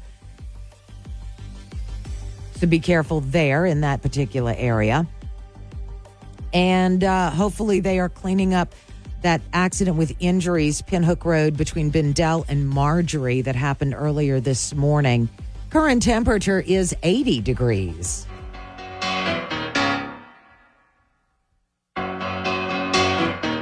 Just take those old records off the shelf. I sit and listen to them by myself. Today's music ain't got the same soul. I like that old time. KPEL News time is 8:53 on this, what's the day? Tuesday. Thank you very much. It's one of those, you know what I'm trying to do right here, Mark? What's Watch. that? What's that? Watch, listen. Oh, wait, hang on. I got to hit this button right here. The hotkey button. There we go. Yeah, it's all these buttons. You know, I'm doing better, but. Yeah. You got it. And as we listen to the UL Fight song, we do have some updates off the diamond. Both of them. I like that. The diamond. The diamond. The softball diamond and the baseball diamond. Let's start with the women. Ragin' Cajun softball. All right, congratulations to them. They are ranked number 17 nationally. They won the regular season title. They are the number 1 seed in the conference tournament, which actually starts today in San Marcos, Texas. And this is the 5th year in a row that Ragin' Cajun softball has won the regular season title, and it's the 20th all-time regular season Sun Belt Conference title for the softball team. So Cajuns are doing just outstanding. The Cajun softball will play in San Marcos this Thursday, day after tomorrow, at 10 a.m., first pitch. And because it's the first game, it will be 10 a.m. You don't have to wait on a previous game. 9:30 pregame on our sister station, 103.3 FM, The GOAT. Okay. If you want to listen to Cajun softball. So they're doing very well. I think they're headed for postseason, not just the conference tournament, but a very strong possibility of hosting a regional, which means the Cajuns would host at Yvette Girard Field. There would be 3 other teams coming in. And, you know, that's the playoff series that begins. So congratulations to Ragin' Cajun softball. Done very well. They've represented us very well, and we're very proud of them. Okay, baseball. Tonight, final series for midweek game, as it's called, a non-conference game. Cajuns first pitch at ML Teague-Moore Field versus Jackson State, a Southwest Athletic Conference team. They're a good team. And pregame here on News Talk 96.5 KPEL at 5:30. Again, first pitch 6. They have a series at Georgia Southern this weekend, Friday, Saturday, Sunday. And then the final series for baseball, Tracy, is a Thursday, Friday, Saturday.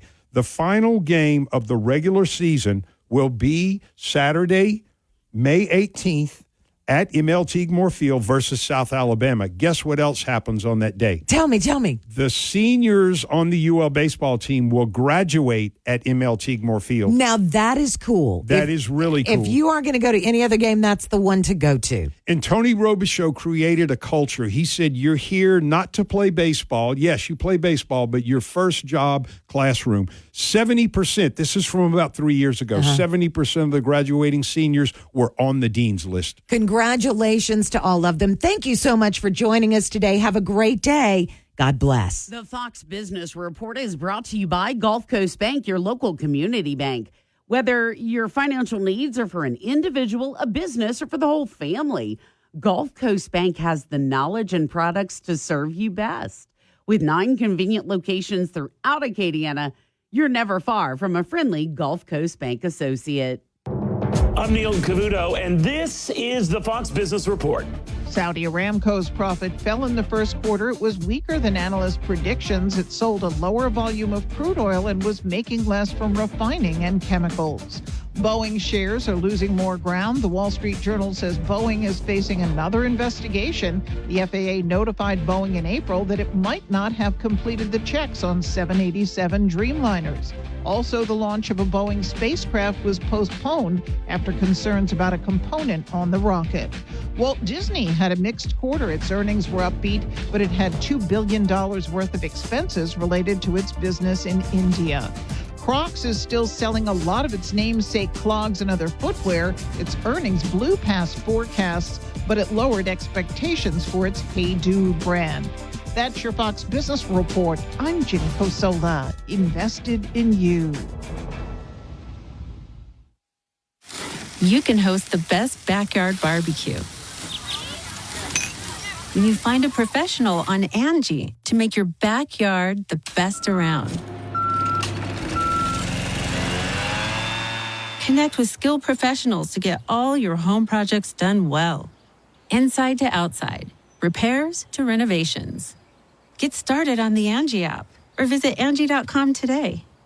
You can do this when you Angie that. Get ready for something fresh and exciting with the Josh Guillory Show. Josh Guillory brings a new perspective to the airwaves, analyzing news and issues coming out of Baton Rouge in Washington, D.C., and breaking down how they affect you. Engaging, raw, and informative, Guillory knows how to have fun while delivering the latest in politics and current events. With daily features that entertain and inform, you won't want to miss a single episode. The Josh Guillory Show, 4 p.m., Monday through Friday, only on News Talk 96.5, KPEL.